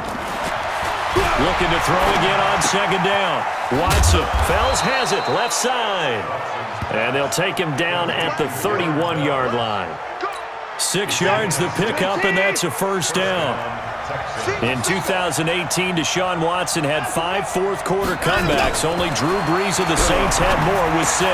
Now the pass hauled in by Kenny Stills. And getting this just shy of midfield, they'll spot it at the 49. 19 yards there on the catch and run. I think it all came together there. In-breaking route, drove it with excellent pace. Money throw right there to move the sticks. So it's Texans football as we welcome you back. And let's see what they've come up with offensively after having time to talk it over. They'll look to throw. And this is caught. I think he got that with one hand. A good pickup of 6 there on first down. Now Watson. Nothing open downfield. They went underneath. Yeah, see if you can get it to your running back. See if you can make someone miss in the open field. Now the Texans will burn the first of their timeouts as they'll talk it over here before what will be an important third down. Back to throw. Well, the two men come together, and it's incomplete. Excellent work defensively, brings up fourth down. So now it's fourth down and short, and whatever they do, run or pass it, they've got to pick up the first here. Yeah, and you mentioned running it. That is still an option, but as you also said, they've got to do it quickly and get back to the line of scrimmage. On fourth down, Watson. He'll find his tight end. That's Logan Paulson. And he gets this one inside the 15, just a yard or two shy of the 10. The Chargers going to signal for the first of their timeouts. That'll leave them with 2 remaining. We'll be back after this.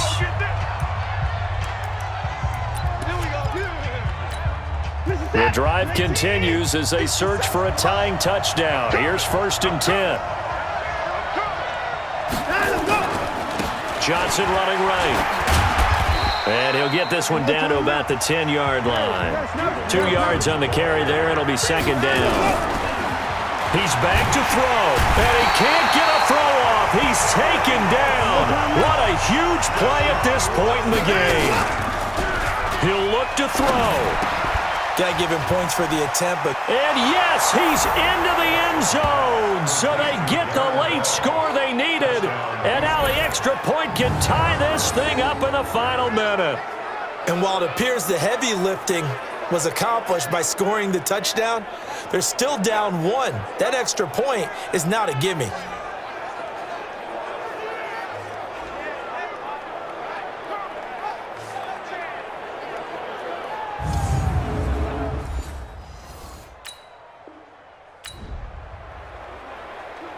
So now the offense takes over here in a crucial spot. Ball on their own side of the field. Tie game.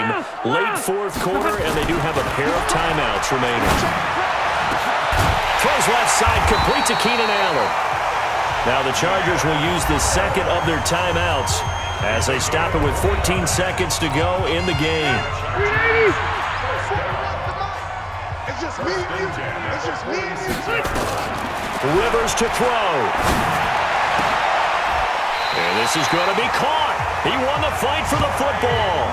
The Chargers passing game rolling a bit here. They've got another first. And now they're going to get the timeout. A huge play has him in field goal range with a chance to win.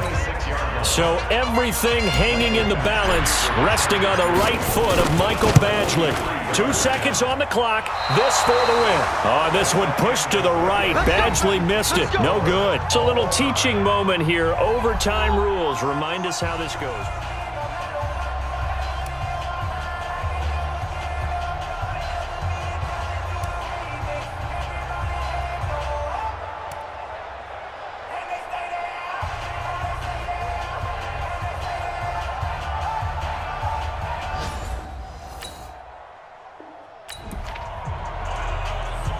So the situation here, first drive of overtime, decent field position for this offense to start. Of course, a touchdown would end the game. Here's Rivers. He'll get this to Eckler. He'll be taken down at the 48 for a pickup of 2 yards.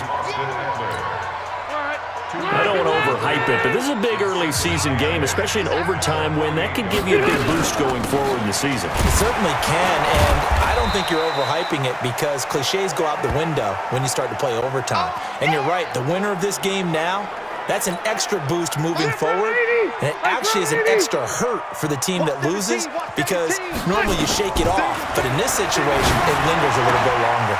He's got a man. It's Williams. He's now just 3 yards shy of 197 yards receiving on the contest and a first down. Has a pretty good throw on the curl route there. 3rd down, and they pick up a first. Defense should be aware for that, right? It should be aware, but it was so hard sometimes. Yeah, it's not easy. Because when they sell that route really well, you think they're going upfield, and they curl back, show their numbers to the quarterback, and complete the play. Red Delta! Rivers now to throw on first down. Finding his safety valve here. That's complete. Call it a 1-yard gain on the play, and that'll make it 2nd down. 2 minutes left in this overtime session, and still all tied. They only got a yard out of that last completion, and that makes this 2nd and 9. On 2nd down, this is Jackson, and he is going to be stopped cold behind the line of scrimmage. It'll be a loss of a full 3 yards there, and it also brings up 3rd down. The Texans here on 3rd down putting an extra defender in the secondary. Working out of the gun, Rivers. Gets it to Benjamin. It's caught. They're able to convert on 3rd down, and that sets up a 1st and goal. Well, we haven't been shortchanged on offense. Another fun play to watch there on the deep pass. This game has the feel of, a turkey bowl, a Thanksgiving Day. You know, when we get together this year and the Davises and the Gardens get together, that's what our playbook's going to look like they're drawing them up in the dirt, and so far it's working for both of them. Moved back to the 10. They'll try on 2nd and goal here. And he'll get about 4 there as he takes it from the 10 down to the 6. All right, well, they didn't kick it on 2nd down, now 3rd and goal. You have to kick it. Absolutely have to kick it because if you get a bad snap, you fall on it, you got a chance to kick it again on 4th down. Let's say it gets blocked and it's behind the line of scrimmage. You fall on it, you get another chance at it. Give yourself that option. Give yourself that opening. Now a 2nd timeout called for by the defense. They'll be down to just 1 remaining as we step aside here in overtime.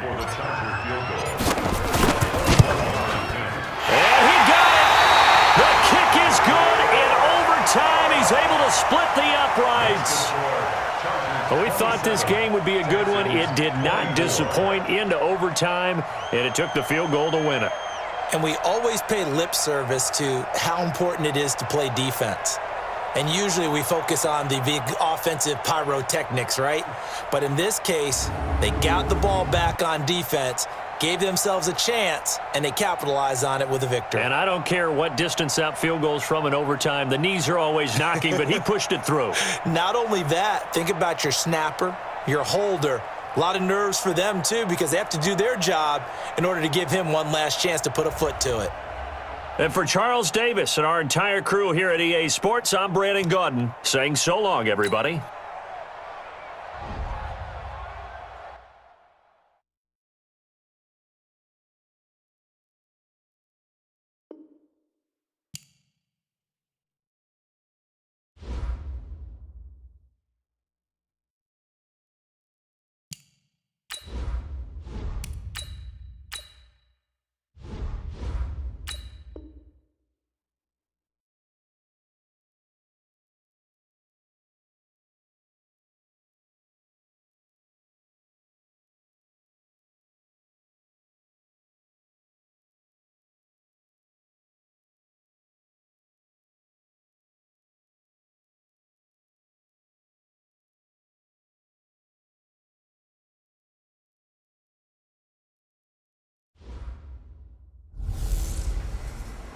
Hey everybody, it's the coach, and this is Madden 20 on EA Sports.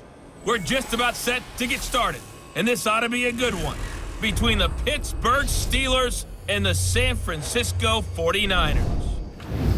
I'll be back with you again with scores around the league at halftime, but kickoff right around the corner. And standing by to call the action, here are Brandon Gaudin and Charles Davis. Well, the onset of fall weather, Coach, certainly a welcome occurrence for folks in Silicon Valley, and we've got football on a gorgeous day here in Santa Clara as we are situated at Levi's Stadium. A few short moments ago, these two teams made their way out of the Levi's Stadium tunnels, and the noise level in this place was deafening. They're set for football as the 49ers get ready to do battle with the Pittsburgh Steelers. Hi again, everyone. Brandon Gaudin alongside Charles Davis. And, Charles, you take a look at these 49ers as they interplay here. It's been a great start to the season. Back-to-back wins to begin the campaign. Yeah, you don't want to get too excited. There's still a lot of season to go, but they've come out playing good fundamental football, and that might carry them a long way. Meanwhile, for the visiting Steelers, they come in at an early crossroads here, facing a tough opponent on the road where a loss would make them 0-3. And when you start that way, doubts really start to creep into a locker room, and guys start to battle each other instead of worrying about winning games.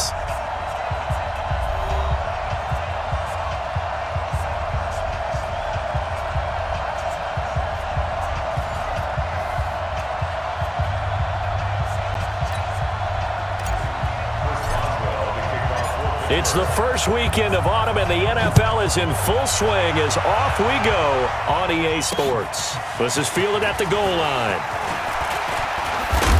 And he's up across the 25 and down at the 28-yard line. Jimmy Garoppolo and the 2-0 San Francisco 49ers taking the field here on offense. Week 2 for Jimmy G. Almost threw for 300 yards, 297. Did throw 3 touchdown passes and an interception. But I'll tell you what, 2-0 for San Francisco and looking pretty strong. And remember all the questions about Jimmy Garoppolo in the preseason? Remember the one game he had where he had a 0.0 quarterback rating? Well, guess what? You can eliminate that. He continues to get better, more comfortable coming off of the knee injury. In fact, he felt so good on Sunday. Did you see that scramble? Did you see the run? Even in the knee brace, Jimmy Garoppolo starting to bring his team along. 2-0, San Francisco. Throw left side, caught by Goodwin. No gain there on the completion, 2nd and 10. And these are the guys we're about to see down on the turf in just a moment. Joe Staley, the left tackle, one of the most respected players in the league, as well as one of the most talented.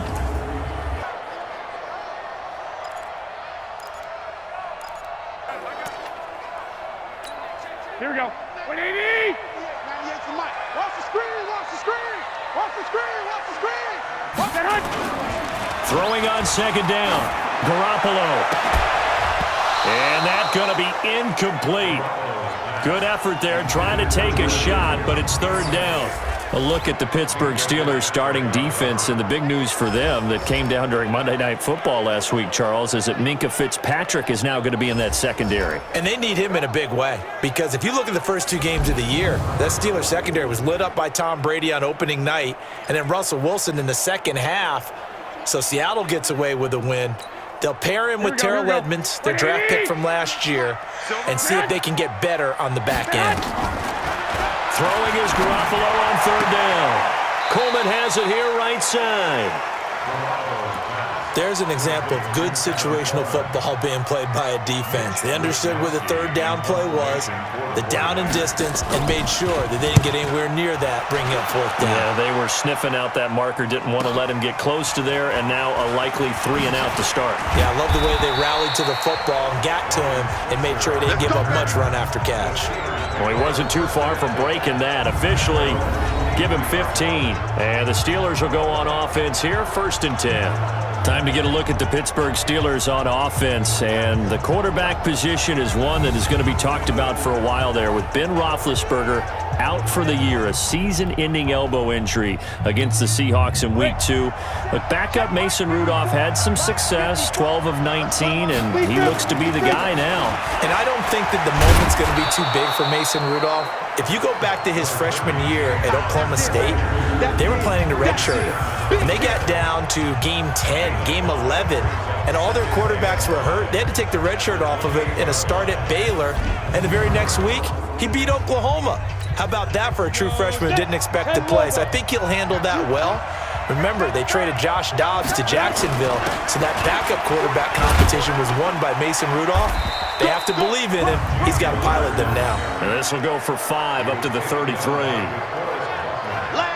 Despite the blitz, they're still able to pick up a nice solid gain. The disadvantage of blitzing often alters the normal spacing and run fits and leaves creases like they were able to exploit right there. Let's go. 50, plant. Check, watch 54, watch 54. Here we go, Let's go. They'll try and run for it with Connor. And he's going to have the first down at about the 38. 5 yards is the pickup there as that extends this drive. Now, look, that wasn't a huge gain, but those are the types of carries I think they were missing in their loss last week. They couldn't get him going on the ground. Did you get the same feeling I did during our meetings, that they kind of regretted that he didn't touch the ball? Absolutely. You know, hey, he should have touched it more last week. They weren't going to make that same mistake, and they've taken care of that early. So here's a 1st and 10 at the 38. On 1st and 10 is Connor. And he'll lose yardage on the play back at the 37-yard line. It's a loss of a yard there, and now 2nd down. Moving backwards on 1st down, never a good thing. What does that do for the mindset on 2nd down? Well, it changes your play call, definitely, because as a play call, you're advancing yourself thinking, okay, we're going to get a gain here. Now you've got to go back in reverse, come up with something to pick up not just the yardage lost, but gain a few extra. Drop deep. On 2nd and 11 now. Rudolph. That'll be taken in there by James Washington. And he'll go down right around the 47 this time. They'll wind up getting 10 back as that sets him up for 3rd down. Right there. 54, right there. On 3rd down, it's Connor. And he has the first down yardage before they bring him down right at the 45. 8 yards, 1st down as they're able to convert. How best to describe that one? I'd say right down Broadway on that run. A straight ahead running. I think that might be something we see a lot of between the tackles today. Well, he's enjoying things so far here this afternoon. Sees a crease and bursts through it for a solid gain. Play action. It's Rudolph. Being chased out left. Oh, he's trying for Smith-Schuster, but it's intercepted. Picked off by Jason Verrett. And that's a great example of ball skills right there, partner.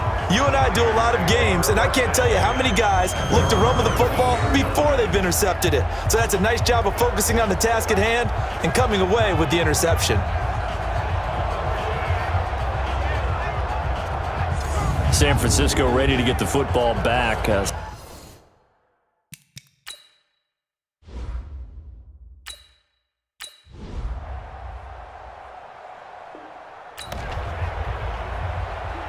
Second quarter, this defense looking for a big 3rd down stop here. They're already down on the scoreboard, just trying to get the ball back to their offense.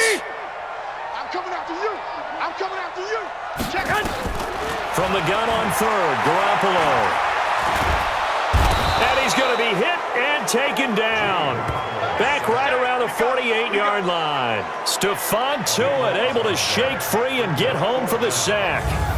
Well, we knew this guy wasn't especially fleet of foot, but he tried to conjure up some escapability, but there was no way he was getting away on that one.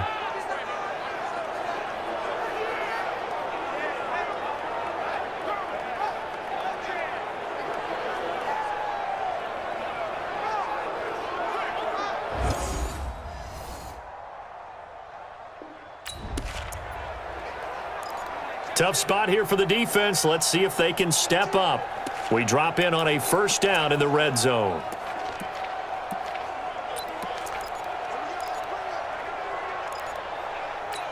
Here we go. 98 to Mike. Hey, come on, yo, come on, yo. Right back to Coleman here on first down. And he is met in his tracks behind the line of scrimmage. It's a loss of 2 there, bringing up second down. Perfectly designed blitz right there. They took that one from the grease board to the field because they were able to free up their linebacker to get into the backfield and spill the play.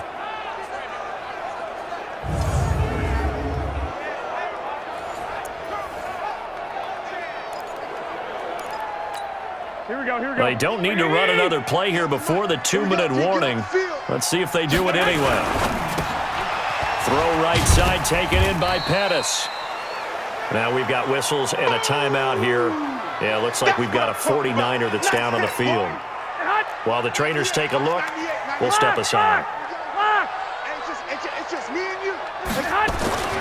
Looking to throw, Garoppolo. Goodwin able to haul it in. Second quarter action, 1:56 remaining.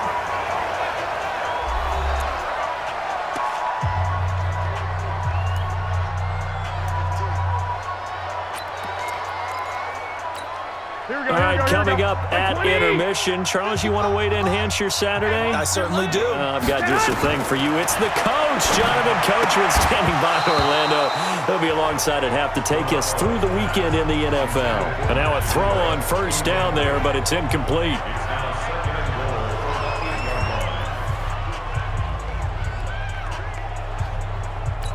Here we go. Nothing on first down, so the ball remains at the 8-yard line, second and goal. Garoppolo again. His pass caught at the 4. And he's able to get it down to the 2-yard line. The catch good for 6 yards, but now it's third and goal. Not a big window to throw. Coverage wasn't too bad there. Yeah, they had him under wraps pretty well, but somehow able to muscle his way open and catch the ball. They're running it.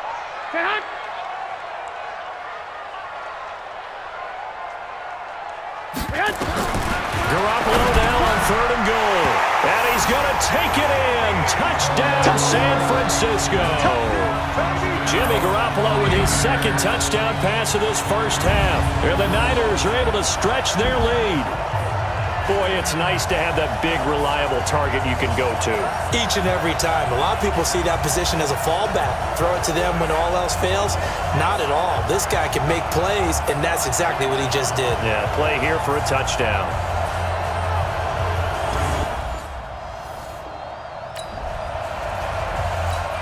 Well, this offense has struggled. They have not scored yet. They trail, but a chance here late in the second quarter to try to get some points on the board. And for the third time here in this half, it's intercepted.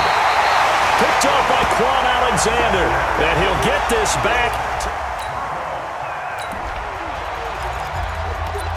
Second quarter, this defense looking for a big... The 49ers now going to use the first of their timeouts as they'll stop it with exactly a minute to go before halftime. Second quarter, this defense looking for a big third down stop here. They're already down on the scoreboard, just trying to get the ball back to their offense. And able to haul it in is Kittle. They're able to convert on third down, and that sets up a first and goal. And in a lot of ways, that catch is expected. Red zone presence, and that one was realized there. You've got to find your tight end in that situation.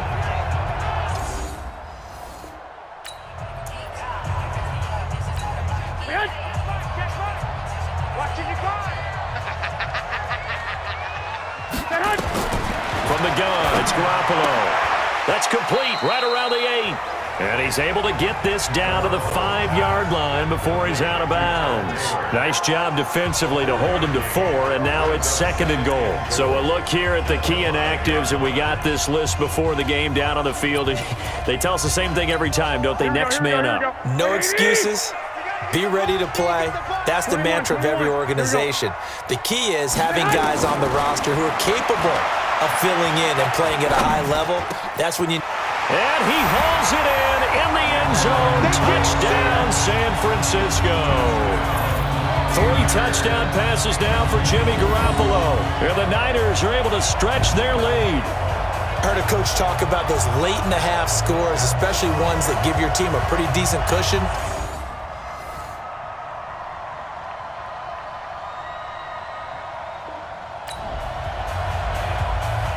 This offense, they've got a really nice drive going, and now it's 1st and goal. Can they finish it off and punch it in the end zone? Protein spill. Rudolph just does beat the play clock. That is caught. It's Juju for the Steeler touchdown. Juju Smith-Schuster, his first touchdown here of the new campaign. And the Steelers are able to cut into that deficit. Trying to make a comeback often appears daunting, but the only way to get there, start small, score, and worry about getting the next one after that.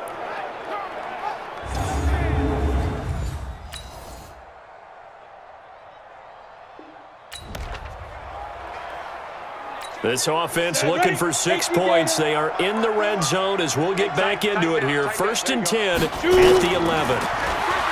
Back to throw, Rudolph. Setting up the screen, this is Samuels. And he'll be brought down right on the edge of the goal line at about the 1-yard line. Another nice gain. That's now 30 yards between those last 2 plays. When you run a screen pass really well, you got to like the look of it because so many parts come together to make it work well. The offensive linemen, where they're faking people out. And he's into the end zone. Touchdown, Steelers.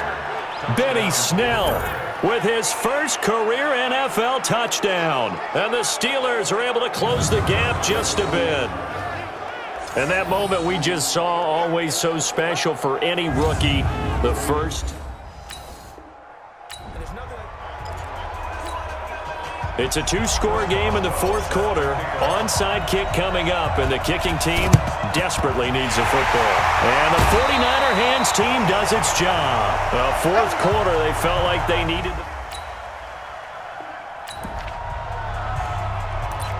Time to get you back live again. This offense in the red zone as they've got it 1st and 10 at the 17-yard line. 2 minutes left to play in this football game here on EA Sports. Time to get you back live again. This offense in the red zone as they've got it 1st and 10 at the 17-yard line. Now Rudolph on 1st down. And that'll be incomplete. Juju Smith-Schuster, the intended receiver. But it's going to be 2nd down. An incomplete pass on 1st down. That leads to a 2nd and 10. Again, it's Rudolph. Now he'll dump it underneath to his running back, complete. And he'll get 7 yards from the 17 to the 10 before he's taken down. Call it a pickup of 7, and that'll lead here to a 3rd down. Let's go. Cool under pressure right there, escaping the pocket and finding what I think was not his primary target. And some of these guys are just so comfortable getting outside of the pocket that they'll do it on purpose. It doesn't even need to be a breakdown. They move, and they know it affects the defense because a lot of times you get lost in coverage in the secondary, and I think you're exactly right. Wasn't his primary target. Found a secondary guy who sprang open. And he's in. Touchdown, Steelers. Well, partner, even though my phone alarm failed me this morning and I missed our AM workout, we still made it through this thing together, didn't we? Well, you always know I need extra workouts just to keep up with you, so it doesn't matter. But thanks for sharing a booth, and thanks for being our quarterback. Yeah, you're the quarterback. Always a pleasure, my friend. So for the Niners, it's an ideal start as they move to 3-0 now on the young season. And they'll be able to enjoy this one through the bye week before they get back at it again. Meanwhile, for the Steelers, the early struggles continue as they'll sink to 0-3. And they'll get a chance to redeem themselves at home next week. And for Charles...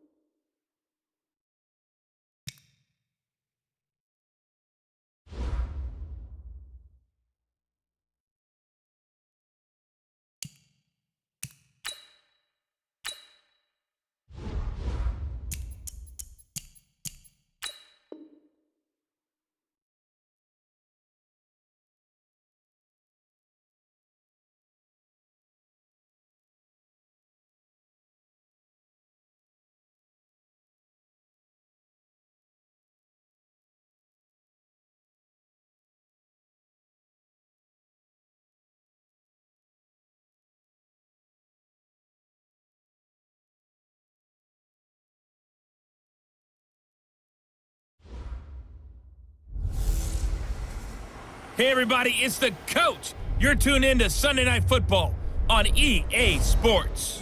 Up next, we'll see Jared Goff and the NFC champion Los Angeles Rams as they take on last year's #1 overall pick, Baker Mayfield, and the upstart Cleveland Browns. I'll join you again at halftime to look at some of these stats and scores from earlier this afternoon. But for now, it's Sunday Night Football. And on the call, as always, Brandon Godden and Charles Davis. Just off the shores of Lake Erie, we are at First Energy Stadium in a city aptly named after its founder, Moses Cleveland, way back in 1796. The folks here in Cleveland, even though all the down years, have never stopped supporting their hometown guys, and we got evidence of that a moment ago as the Browns made their entrance.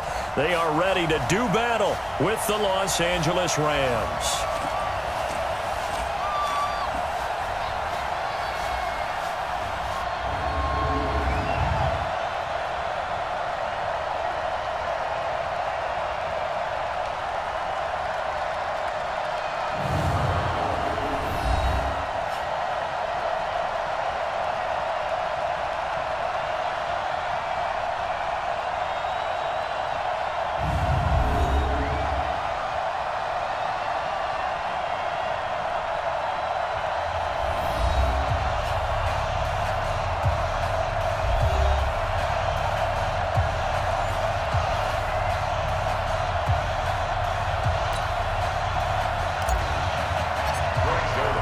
It's the first weekend of autumn, and the NFL is in full swing as off we go on EA Sports.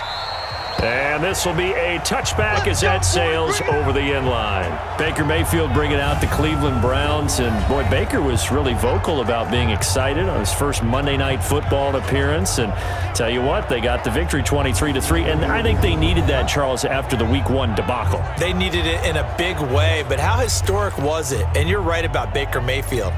Extremely excited because, as he said, he used to beg his parents to let him stay up to watch Monday Night Football as a kid. And the historic side, the first ever Monday night game, Jets in Cleveland in Cleveland. This time, Jets in Cleveland in the New York area. So that was a big deal for Baker Mayfield, and he performed awfully well. And 325 yards and a touchdown. A big one, 87 yards to Odell Beckham. Now a fake on the give here as they try the run-pass option. And able to get this one across the 45 before he's brought down. 12 yards there and a first down. This has to go down as one of the simpler routes in the playbook, but oh so effective. Nice completion there. Keeps the sticks moving. Back-to-back good plays have him on the move on first down. He's got the first down and more inside the 40. And finally taken down at the 34. A good gain again. That's now 31 yards combined on those last two plays. One of the feature points of the in route is being able to make a nice throw to the middle part of the field. And for a quarterback, that's one of the better throws and better looks that he'll get. But he has to be careful not to wait too long and let his receiver wander into some tough territory. If he's late with the ball, he can get his receiver hit and hit hard. Let's go! A good pickup there, 26 yards. How about the start throwing the football? 4 for 4 on this opening drive. Oh, he's slinging it. And oftentimes when you talk about slinging it, you're thinking about a guy throwing it all over the yard, not necessarily accurately. In this case, though, he's honing in on his targets, and he's delivering. Yeah, the opening script, however, they drew it up for this first drive, going to plan so far.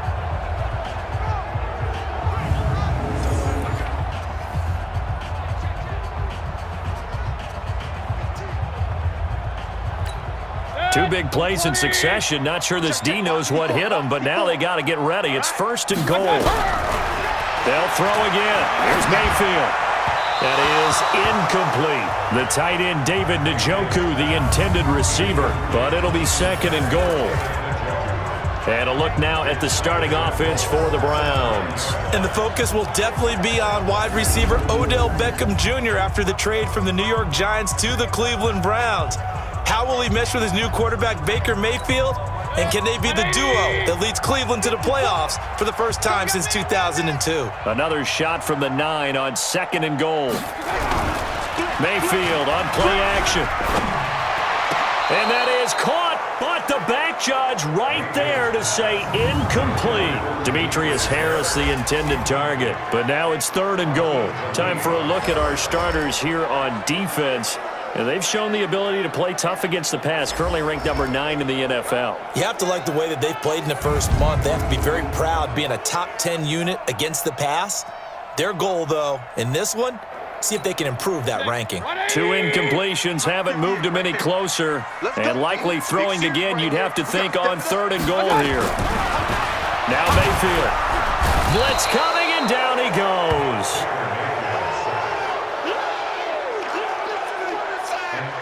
We always talk about how teams are so competitively matched and you just want to make those plays that give you an advantage. How about right here? The difference between letting them score a touchdown versus holding them to a field goal, that's absolutely huge with the play he just made. And you know he hated taking the loss there on 3rd down. So on 4th down, out comes the Browns kicker, Austin Seibert. From the right hash, just a 34-yard attempt. Seibert able to knock this one through. And the Browns are out to a 3-0 lead. Able to move the ball on that drive. Yes, just 3 points, but 4 first downs were in there. Yeah, and you can look at it and feel pretty good about the whole thing and think, okay, this should continue throughout this ball game. On the flip side, if you're a defender, it's almost like, whew, we only gave up 3. They moved the ball on us pretty well. This one fielded at the 5. And a nice return sets him up pretty good here at the 30-yard line. Jared Goff bringing out the Rams, and the Rams are 2-0, got the win against New Orleans in that NFC title bout rematch. 27-9 the final there. Goff, Charles threw for 283 and a touchdown pass. Yeah, and almost had a 2nd touchdown pass on that great play by Cooper Kupp. I mean, what an incredible catch and run. But I think that Jared Goff is one of those players just taking the next step. We already thought he was a good quarterback. I think he's getting into that top 10 category. And know this, his head coach, Sean McVay, when the Rams came to him with a contract extension, he said he's not signing it unless he had assurances that they would get another deal done with Jared Goff. He wants him to be his quarterback. The last run got a couple. Here's 2nd and 8. Goff turns and gives to Gurley. Looking to find a lane, but he can't. Reined in at the line of scrimmage. 2 runs in a row, but only 2 yards to show for it. Well, look now at the starters on the defensive side for the Browns. They really played well a week ago in that win over the Jets. Have to admit, I was extremely impressed by what I saw. They ended up getting 4 sacks in the game, stayed in the face of the quarterback the entire time, made it difficult for him to step up and find receivers downfield. And that's what they told us this week, that pressure on the QB is key. Here's Goff. Oh, he almost picked it. Nearly a turnover there on their opening drive. And that's a throw he'd like to have back. Now 4th down.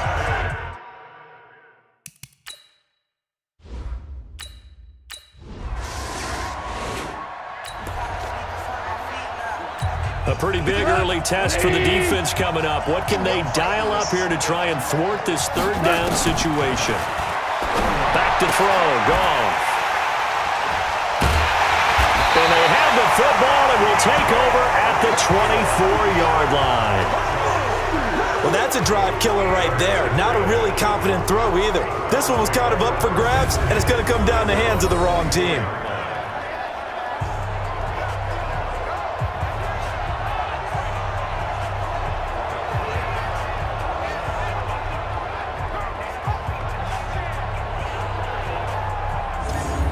As Cleveland comes back out here offensively.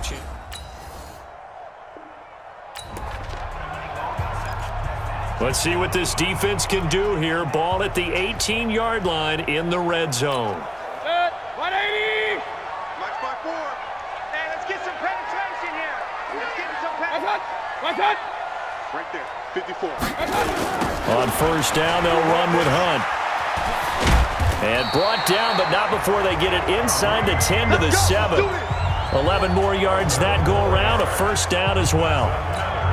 I think they like this drive a little bit better there, partner. Running game helping out, picking up some of the slack. Because remember the last drive, they went 3 and out. They'll run it here with Hunt. And he'll be stopped just outside the 5 at the 6. Give him 2 yards on that one. 2nd and goal now. Be interesting to see now what they do offensively down near the goal line after not much there that time. As the offensive play caller, that may change your sequence now. Instead of coming right back with a running play, you may have to go to the air. They give him 2 yards officially, and now it'll be 3rd and goal. His path became similar to almost running a stretch play, didn't it? Trying to find a crease, anywhere to put his foot in the ground and cut back. It just never materialized. Throwing, Mayfield, and that is incomplete.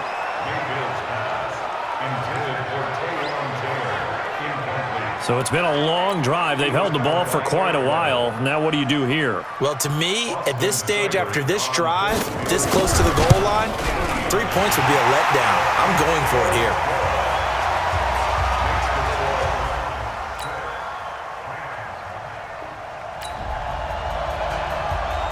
Coming up here, this defense looking for a 3rd down stop in the 2nd quarter. Throwing on 3rd, Goff. And it falls incomplete after almost being intercepted. So on 4th down, here comes Greg Zuerlein to try and get 3 for the Rams. From the right hash, this from 48. Zuerlein.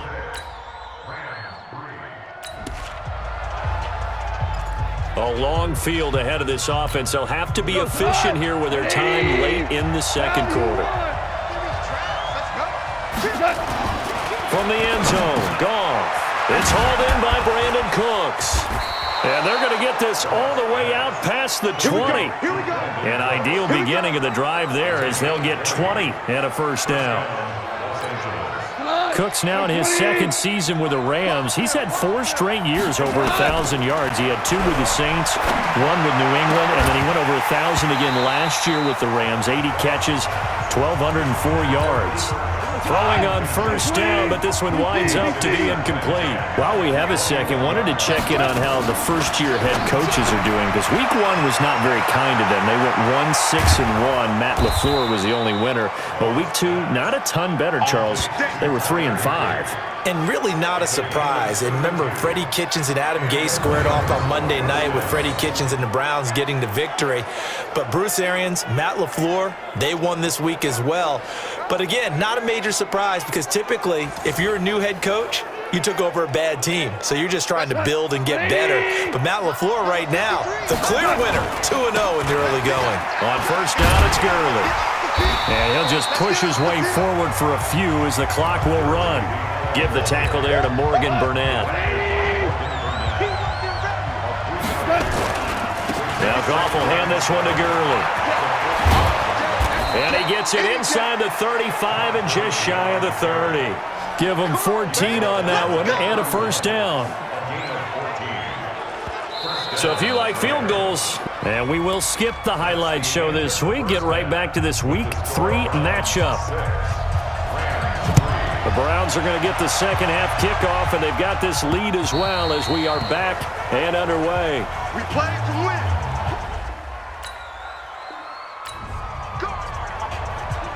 Well, points have been hard to come by in this one, and it's the third quarter. Defenses have reigned supreme. Can the defense reign supreme once more on third down? Let's find out. I don't think Gurley got there. Looks like the defense held him back.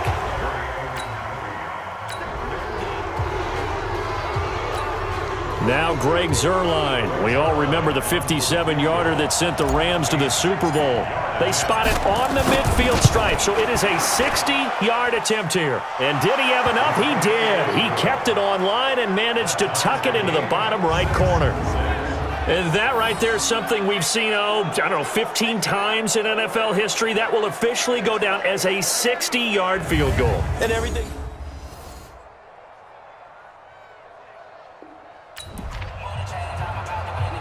Well, points have been hard to come by in this one, and it's the third quarter. Defenses have reigned supreme. Can the defense reign supreme once more on third down? Let's find out. And he's taken down at the 43, but not before picking up the first.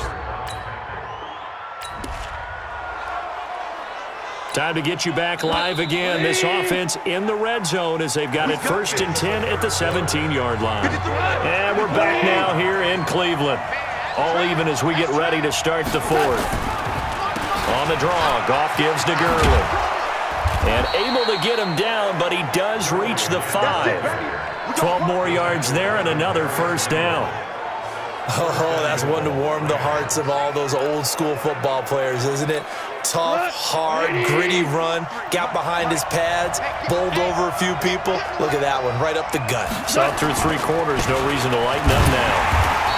And he goes backwards on this one, losing yardage to the 7. That's going to go as a loss of a yard, and it'll be second down. Now from the 7, here's second and goal. Here comes a 20th carry for Gurley. And that'll get him halfway there as he takes it from the 6 to the 3-yard line. This is kind of one of those in-between plays here, Charles, on third and goal from the 2 or the 3 in that area. What do you dial up? Something quick hitting. You don't have the time for something that develops slowly. It's got to be right at them if you're going to run the football. And if you're going to throw it, something quick, get it out of your hands in a hurry. Now on third down, that pass knocked down in the backfield and incomplete. We've seen these defenses make enough opportunistic plays to keep this one low scoring. Flying around, making plays on the ball. The key coming up here, preserve the lead for this defense. Fourth quarter, close game. Third down, here we go. On third down, Mayfield. Throw left side, complete. It's Hunt. Escapes the defender. A well-executed 22-yard gain. We can talk all we want about football being a game of strength and brawn. It's also a game of mismatches, and they're trying to create one there. Getting it to their back, out of the back.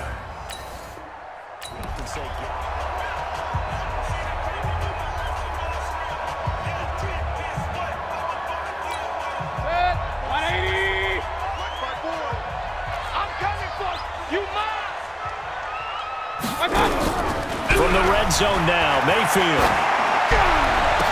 Njoku pulls this one in. He's got it for a Cleveland touchdown. David Njoku, his second touchdown on the season. And once again, the Browns are back in front. I wonder if he changed anything on his play sheet or they just executed better. Because they had 2 previous drives that ended in field goals. Before this one, they finally were able to put into the end zone. Well,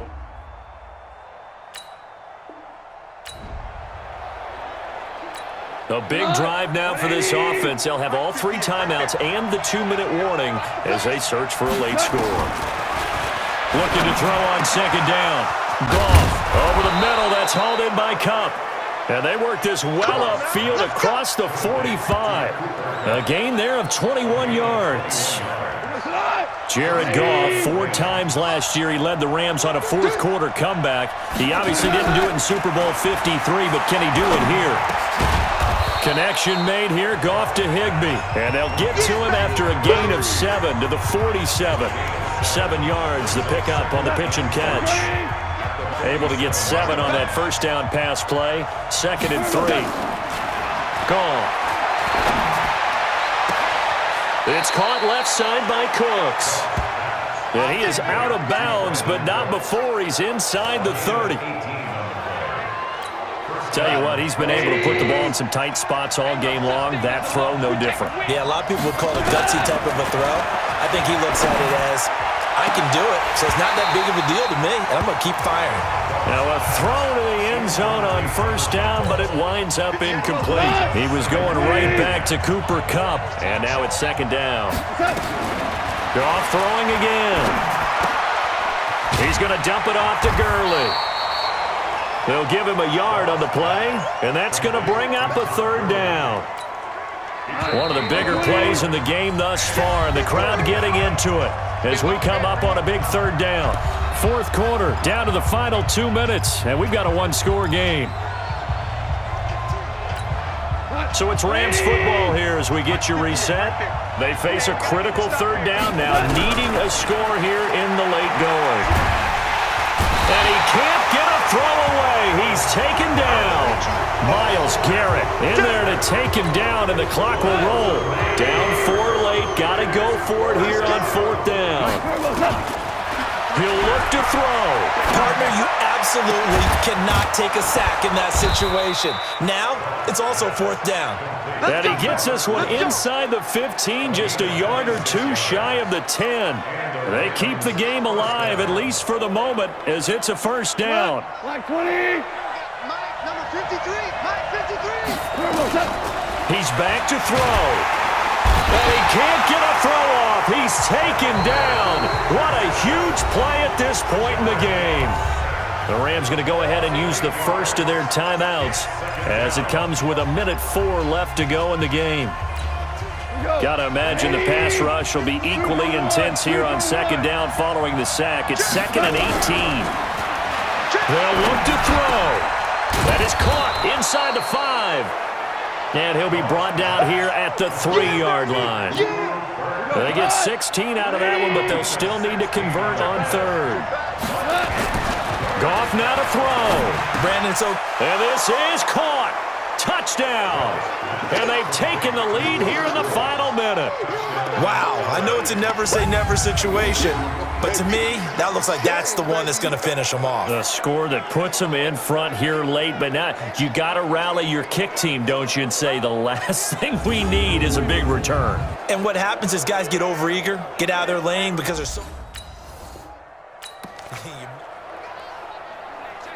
Only 2 timeouts at the defense's disposal, and it's doubtful that's going to be enough for him to get the ball back as we'll head back in for the final moments of this one. Now Mayfield lost the football. Now the Browns will use the first of their 3 timeouts as they stop it with 28 seconds to go in this football game. And the job becomes twice as difficult now after the sack. It's 2nd and 20. Back to throw.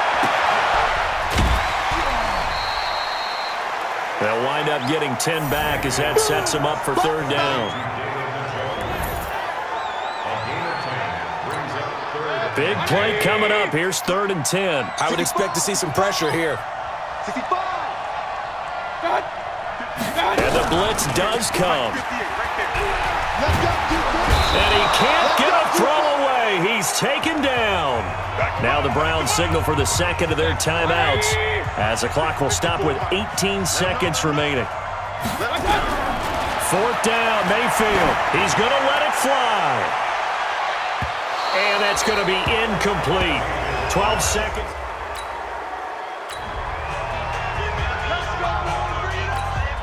Like 20. Cooper. The Rams go victory formation as they take the knee. And a timeout coming in. This will be their final one with 10 seconds remaining. 80. And they'll indeed take a knee. The chance of wasting this great starting field position, a real threat. This is 3rd and long. So the L.A. Rams with a victory here. And I tell you, this was a fun one. Just a close game. Nothing comes easy in this league, as you know. They had to work for that victory. I've got to go back to what you just said. Nothing comes easy in this league. How many times have we talked to coaches? prior to a game and assessed, the strengths, the weaknesses, the whole deal. Even in games when one coach was a decided favorite, what do they always say to us? But you do know this is really a 7-point league. 7 points either way usually decides a ball game. We had exactly that in this one. And not only that, but this is a gutsy road victory, one they can hang their hat on. So for Los Angeles, it's an ideal start as they move to 3-0 now on the young season. And they will head back home next week. Meanwhile, for the Browns, they'll fall to 1-2. And they'll be on the road next week for a matchup with the Baltimore Ravens. Thanks for tuning in, everybody.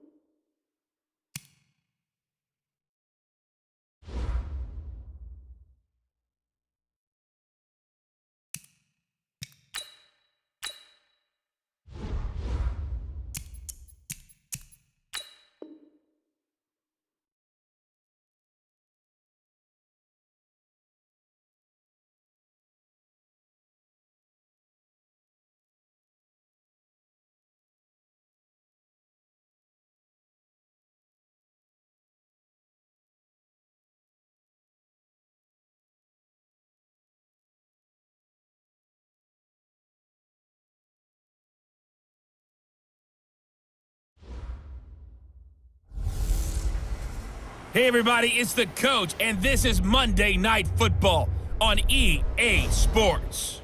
Straight ahead, we'll see third-year man Mitchell Trubisky and the Chicago Bears as they take on Case Keenum and the Washington Redskins.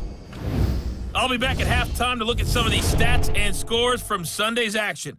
But for now, it's Monday Night Football. And to call the action, here are Brandon Godden and Charles Davis. Okay, Coach, thank you. We are technically 5 miles east of Washington, D.C. That's where the home of the Washington Redskins resides, FedEx Field in Landover, Maryland.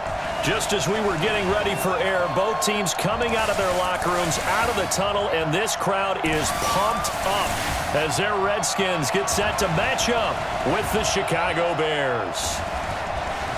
Alongside Charles Davis, I'm Brandon Gaudin. Charles, we look at this Redskin team as they interplay here. They come in losers of 2 straight, so they're trying to right the ship here a little bit. They're teetering a little bit, aren't they? And now things could really go south if they lose this game, so they understand the importance of playing well and stopping this streak. Meanwhile, for our visitors, the Bears, they were winners last time out, so they'll be looking, Charles, to make it 2 in a row.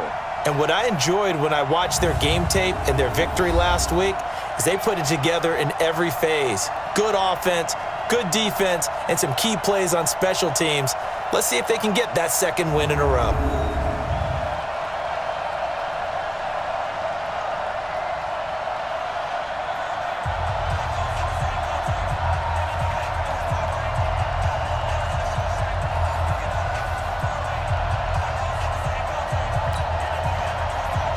It's the first weekend of autumn, and the NFL is in full swing as off we go on EA Sports. This one taken from the 7. And he'll take it past the 25 and up to the 28-yard line. The Bears offense heading out, led by Mitchell Trubisky, a Pro Bowler last year in 2018. And, of course, the number 2 overall pick in the draft back in 2017.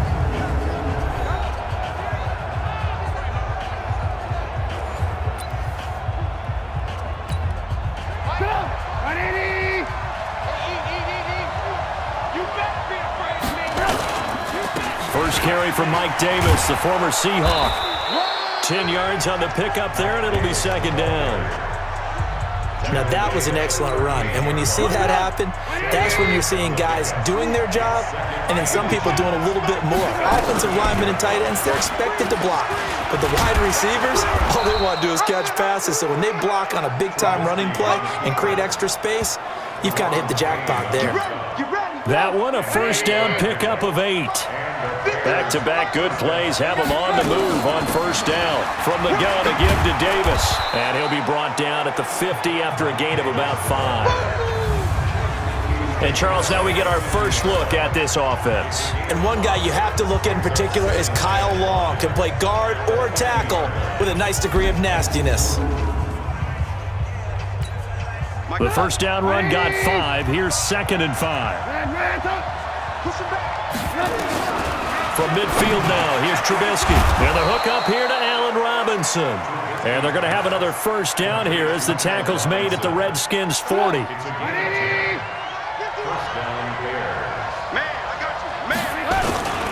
A first down carry for Davis. They'll wind up getting 4 down to the 36. Now we're going to get a stoppage. Appears to be an injured Bear on the field. While the training staff works on him, we'll step aside and be right back. They'll run with a third-year man. This is Tariq Cohen. And he is met quickly in the backfield. Down he goes, folded like a lawn chair. But we just saw a great example of what we talked about with his coach prior to the game. He's definitely one of the better linebackers at reading the play and flowing to make the stop before it turns into something big. And he's got Miller. And they're going to have another first down here as the tackle's made at the Redskins' 19. I know many people like to throw to the tight end, maybe in a little flexed out position because he creates mismatches with his size. But slot receivers do the same thing with their quickness, their speed, and their route running savvy. And let's pin the mirrors back and go full strip.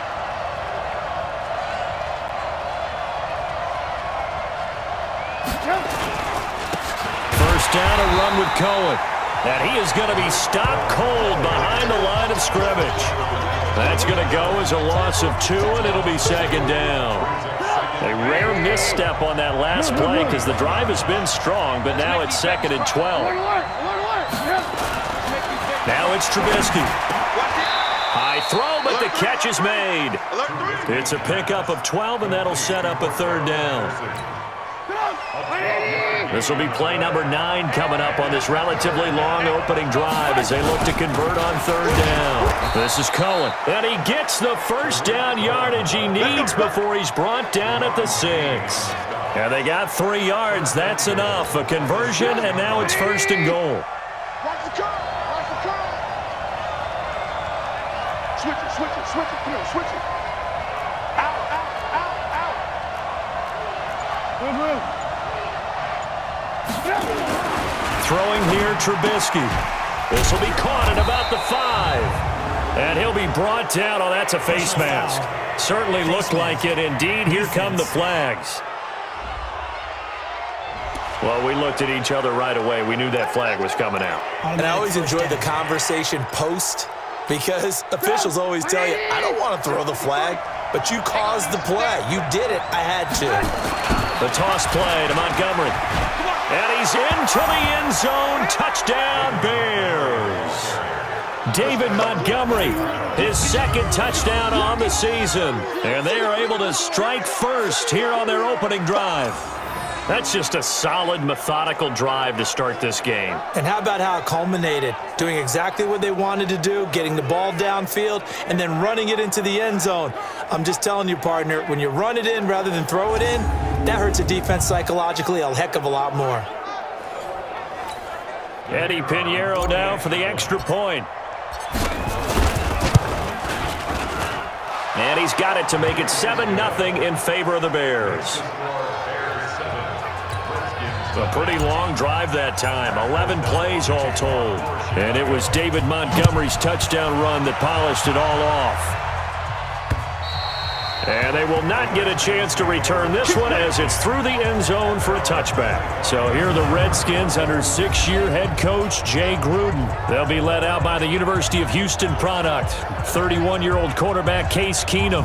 And I saw that he had an interesting quote in the research packet that we had after last week's game. It's all on me now. I've got to lead my team and find a way for us to win a game. 0-2, but they're at home. I guess he's going to try and find a way to get the home crowd involved early. Keenum and the Redskins now going to come up 1st and 10 at their 25-yard line. Back to throw, Keenum. Over the middle, and it's incomplete. Adrian Peterson was the intended target, and that'll bring up 2nd down. And a quick look at Washington's offense. I thought Brandon Scherf was one of the best tackle prospects I'd seen in recent years coming out of the University of Iowa, but didn't surprise me at all when Washington decided to move him inside to guard. He has the requisite size that you're looking for, but I also think that he has the great movement skills in order to pull, trap, and also climb to the second level for blocks downfield. I think he's going to be a stalwart for them for years to come. And not much to speak of. Call it a 1-yard gain up to the 26. A look at the starters now defensively for the Bears. They were terrific last week in the win over Denver. This defense has a lot to be proud of coming off of the game they played last week. When you only give up 14 points in a game, not only do you give your team a chance to win, you fully expect to win because you figure your offense is going to score more than that. The Bears bring out an extra defender in the secondary now for third down. Out of the gun, Keenum. Oh, he got position on him, and he pulls it in. And he gets all the way down to the 30-yard line. A huge play there for Washington. 43 yards.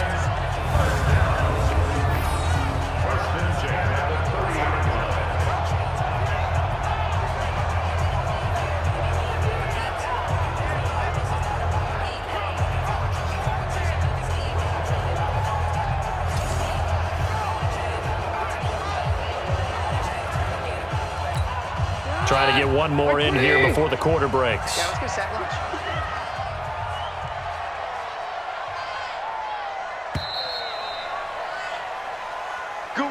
After one, 7-0 on EA Sports. Second quarter now from our nation's capital, and it's the Redskins in possession of the football as they've got it with a 1st and 10.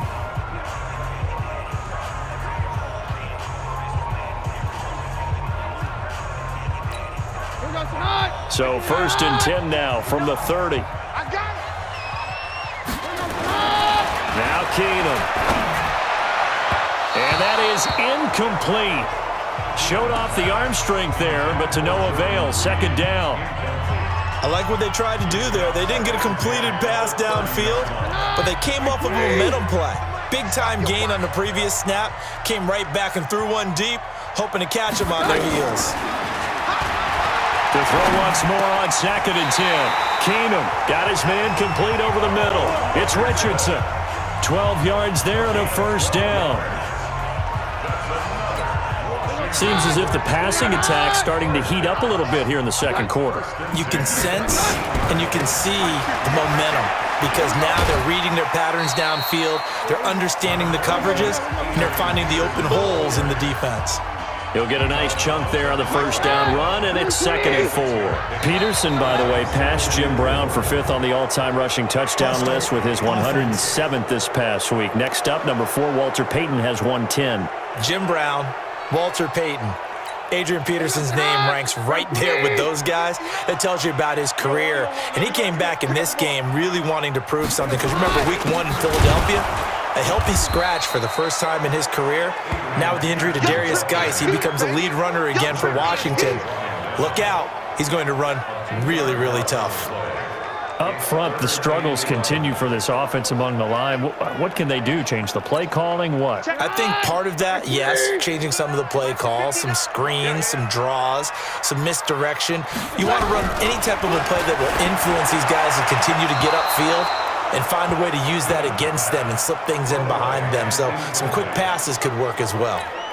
Throwing there, but this pass is going to wind up incomplete. I think that was a good job there defensively. They did allow them to drive all the way downfield, but once they got their backs to the goal line, they really turned up the pressure. Yeah, they let them get all the way down here. Now the field shrinks.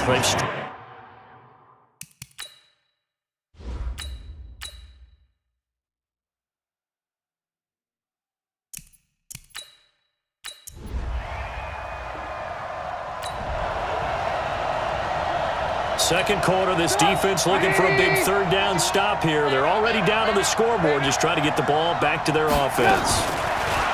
Now Trubisky to throw. Escaping the pressure right. He can run for it, and he will. And he is out of bounds inside the 35. A Chicago 1st down there on a gain of 11. Now that's a quarterback who's in charge out there right now. Wants to throw the ball on third down, doesn't find anyone open, tucks it away, takes off, and picks up the first down, not by a little. So this offense now on the edge of the red zone at the 20. 1st and 10. On first down, it's Cohen. And he'll take this inside the 20 and down to the 18. 2 yards on the pickup there. It'll be 2nd and 8. 2 minutes to play in this first half. 7-3 our score.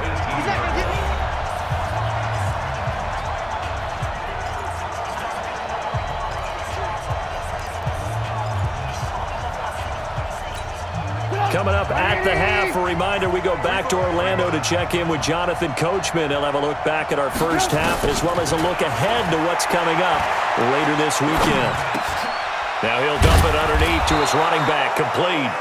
And now they're inside the 10 as he's brought down at the 9. 9 yards to pick up there, and it's a first down.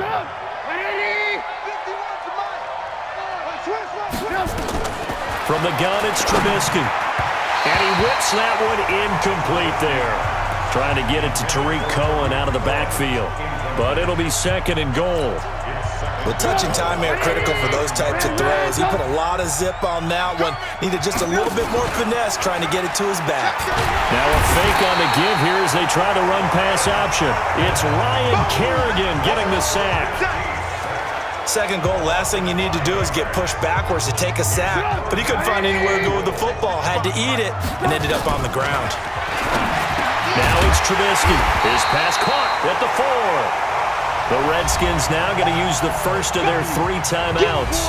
So as they take it over, we step aside. The kick by Pinheiro is good. And they push the lead up to a touchdown now.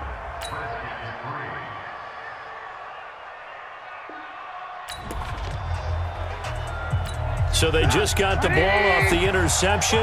Now can this offense take advantage? Great field position, 1st and 10 in the red zone. They'll run on first down. It's Cohen. And he'll wind up losing yardage here back at the 21-yard line. A loss of a full 3 yards, and now it's 2nd down. So now they have to contend with 2nd and 13 after the first down run goes backwards. And he'll take it down here just shy of the 15 at the 16-yard line. Tackle made by the Pro Bowl safety Landon Collins. On 3rd down, Trubisky. Flush to his right. And probably the wise decision there. No one open. He just throws it away. And that keeps the field goal on the table as it's 4th down. How about the defensive effort from both of these teams that we've seen in this game? Would you say it's like a high-stakes chess match right now? Chess is one way to go. Yeah, I like it. Okay, the only reason...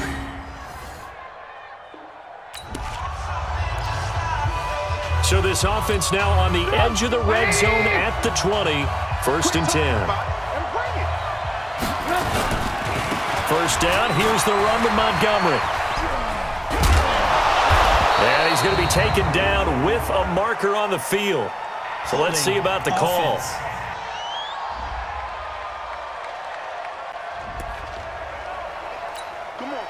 We drop you back into the action here. Ball in the red zone. Offense has it with a first down.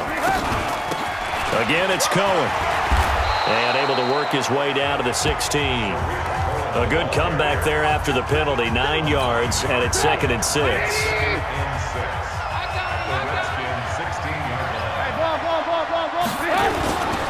They'll run on 2nd down with Cohen. And he'll go down, and that will do it for the 3rd quarter of action. Back now at FedEx Field. It's Bears football here. They also have the lead as well as we begin quarter number 4.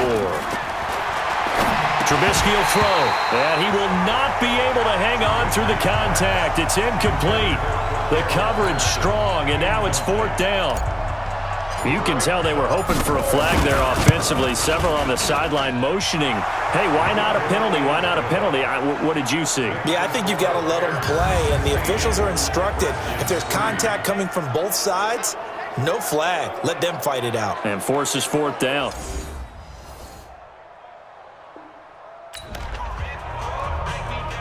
A field goal does them no good here as we drop you into this situation. Offense staying out there, and they are going on 4th down. Running for it, here's Peterson. Oh, and I think he went backward. He did. Adrian Peterson, as good as they come.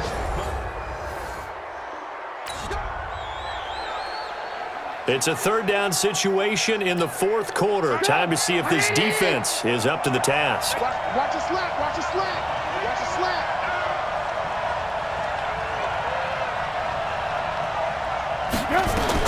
Trubisky now to throw on 3rd down.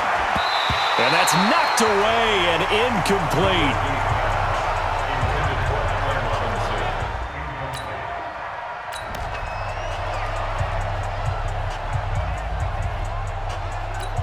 Here's Pat O'Donnell now as he'll kick it away for the 2nd time.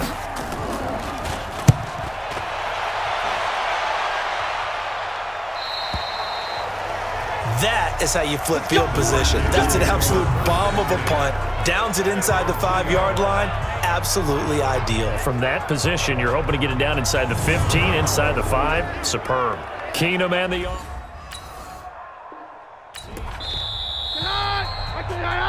No hesitation in this situation. Down a couple scores late in the game. This offense is staying out there on 4th. Now it's Keenum. And no, it's incomplete. Let's go, do it. So with that, we can just about close the book on this one, Charles. Yeah, what's the old expression about... It's a 3rd down situation in the 4th quarter. Time to see if this defense is up to the task. On 3rd down, a run with Cohen. And this will not get close to the 1st down marker as he's brought down at the 26. Now Washington getting... So they'll turn to the kicker again. He's been a busy man thus far. From the left hash mark, this a 43-yard attempt. The kick by Pinheiro is good. And that will swell the lead to 16. So they settle for just the 3, but clearly right now anything helps trying to salt this one away in the 4th. Without a doubt, obviously a touchdown probably would have been the final. No hesitation in this situation. Down a couple scores late in the game. This offense is staying out there on 4th. Bring us the hot, like clean. Right. Check. Keenum going for it on 4th. And this is incomplete. They had to go for it with such little time remaining. So this one in the win column for the Chicago Bears. And it was their defense that really made the statement after the break. They pitched the 2nd half shutout. Yeah, think about the team that just got vanquished. They did score in the 2nd quarter. Do you think they thought at all that that would be their last points of the game? No, but what a 2nd half. The adjustment, whatever they did in the locker room, it certainly worked. It certainly did, and you're exactly right. Whether it was an adjustment, whether it was just more focus on what they planned to do going in, whether they just played better, whatever it was, it all came together in the 2nd half, and no points were allowed. That's a great way to close them out. So for the Bears, it's back-to-back victories now after the Week 1 defeat as they move to 2-1. And they will head back home next week. Meanwhile, for the Redskins, the early struggles continue as they'll sink to 0-3. And they'll look to regroup next week as they head to MetLife Stadium to take on the New York Giants.